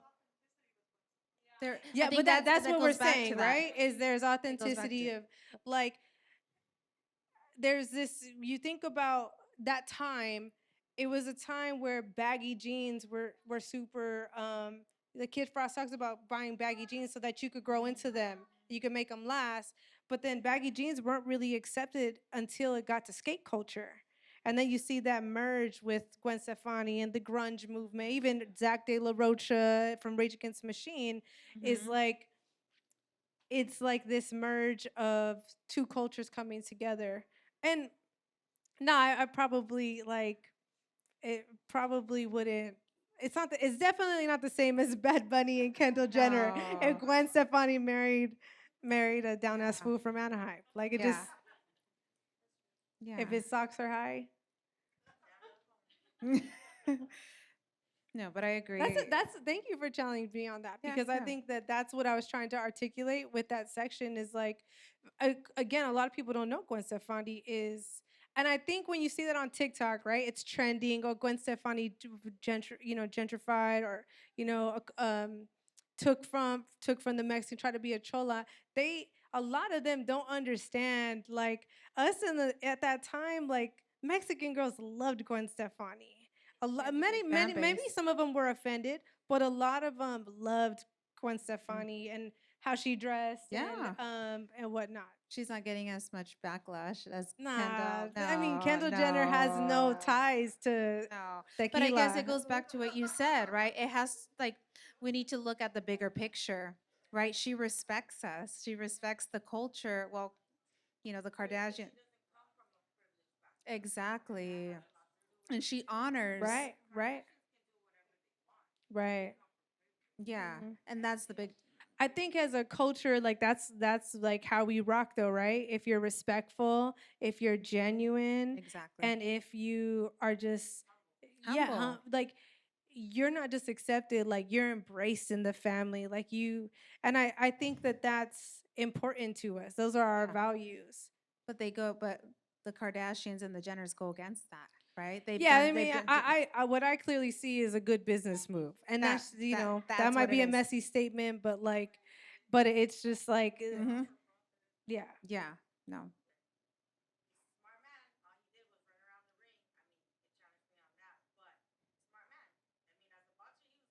I see what you're saying. Mm-hmm.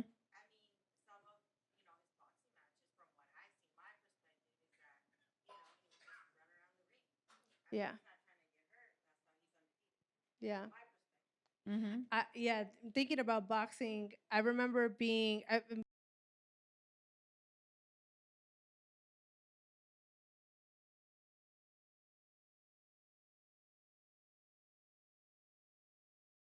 Don't act like y'all didn't have a black box in the 90s. But we had the black box, and like De La Hoya was just like, it's just like such a god, right? But then why am I blanking? What's the other dude's name for Ox? Was he from Oxnard? Fernando Vargas came in, and I'm like, oh shit, like this is a different kind of like Mexican is different. You got De La Hoya Mexican, and like I think it's off topic, but like those two boxers were like really it's the diaspora of what being Mexican could be like, right? But I also think, yeah, boxing brought families together. There's a lot of pride in who you repped and who you rooted for. Yeah. Similar to sports. Yeah, yeah. Canelo. Oh yeah, yeah. We can't forget Canelo. Yeah, of course, But of yes. course. But anybody else? Yeah. Yeah.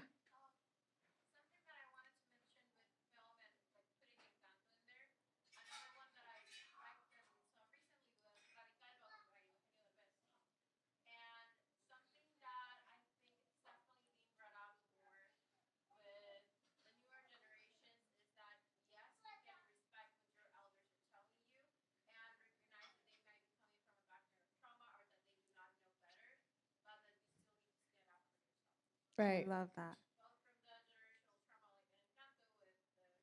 Mm-hmm. Mm.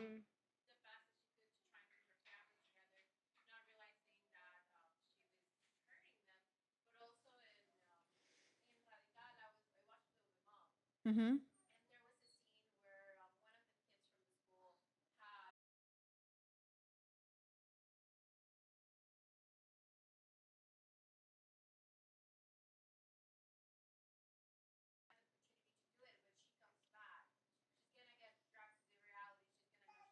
Mm.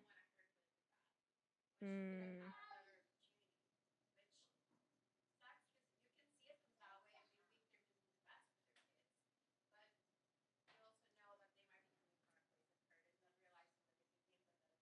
For sure. Mm-hmm. How do you feel about that? I think it's very it's one of the most challenging things that's unique to our experience is like how there's such hierarchy. And to a certain degree I believe that that's necessary. Like I don't think that we should be talking to our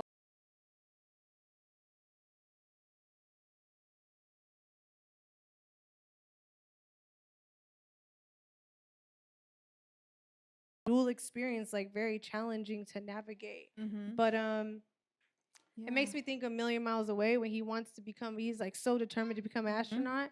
But then he also has like such guilt of what his family had to sacrifice, how they lost the ranch, right, in Mexico, and that's thrown in his face. And like so I think that it is something that Mm-hmm. and that's why for therapists that aren't familiar with that, that's why I have a really big problem with them like just being so cut clean and dry of like this is what you got to cut them out of your lives, is because that, like you said, that response comes out of trauma, comes out of generational um even sense of protection. Like I don't want you to dream too hard because I don't want you to feel disappointed, right? And so yeah. Yeah, I often think that boundaries, Brittany, it comes with a bad rep. And that's one of the things that with my clients I talk about, and I've had to learn in my own healing journey, is that boundaries are meant to keep us safe, right? They're meant to protect us. And those are conversations I have with clients, is that yeah, it's going to take some time. Let's practice on implementing them. But then I also create plans. It's like, at what point is it that we have to decide that we can no longer take this because it's hurting us too much? It's impacting our mental health. But it's not something that's right off the bat, right? It's something that takes time, lots of self-reflection. Um, but we're seeing it more. We're seeing this generation really standing up for themselves, really utilizing their voice, and really allowing themselves to be seen. Yeah. Yeah. So it's. I kind of feel like there's, yes, boundaries are romanticized, right? Like, I think we need to talk about when we set boundaries, it's very normal to feel guilty after or unsafe in our bodies. We second guess ourselves, we question ourselves a lot because we're very family oriented. We do for others, especially women. But I think it's this balance of like, and this is just something I'm struggling to navigate, is like, especially losing my grandparents. It's like you see that, you hear their stories of struggle, and so it puts you into this place of like, what is my fear